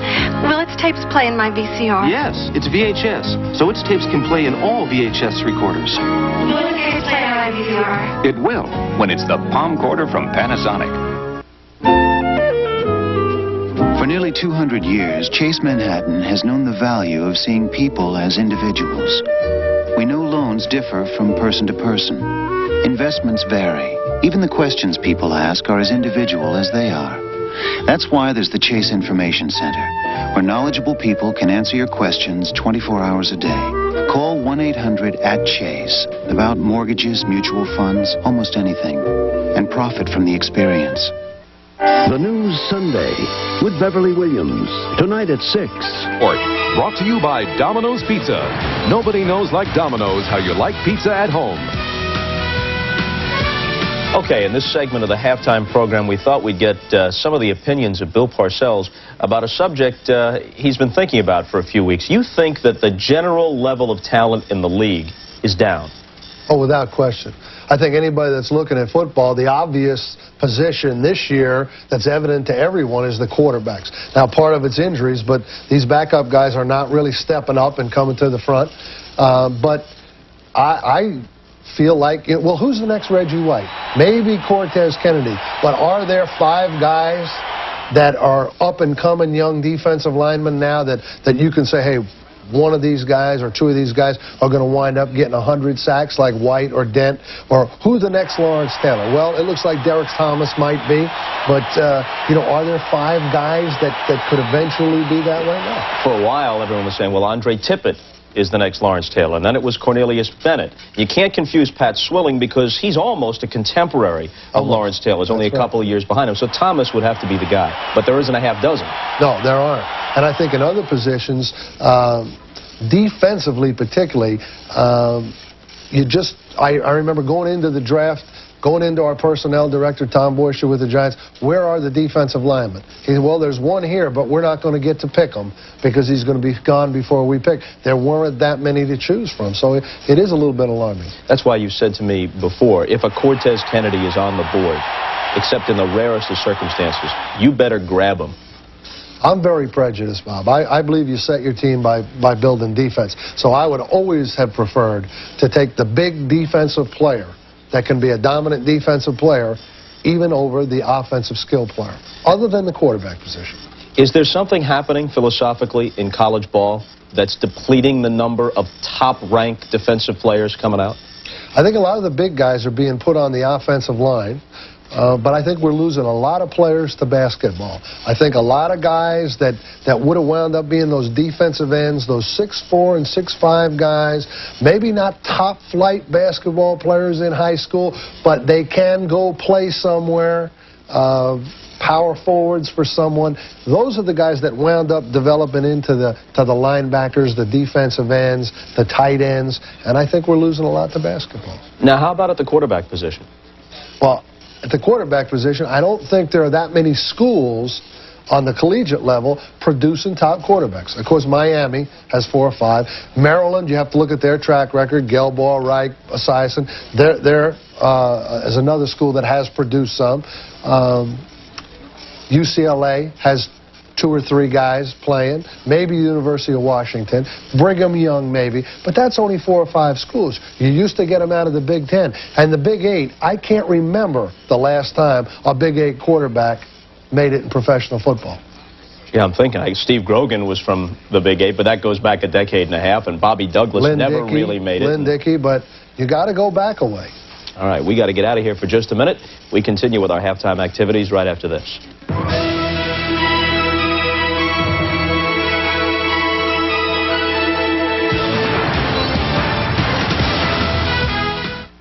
The Dolphins, Dan Marino and company are back in the wild card hunt. The Bears, seeking their 7th divisional title in 8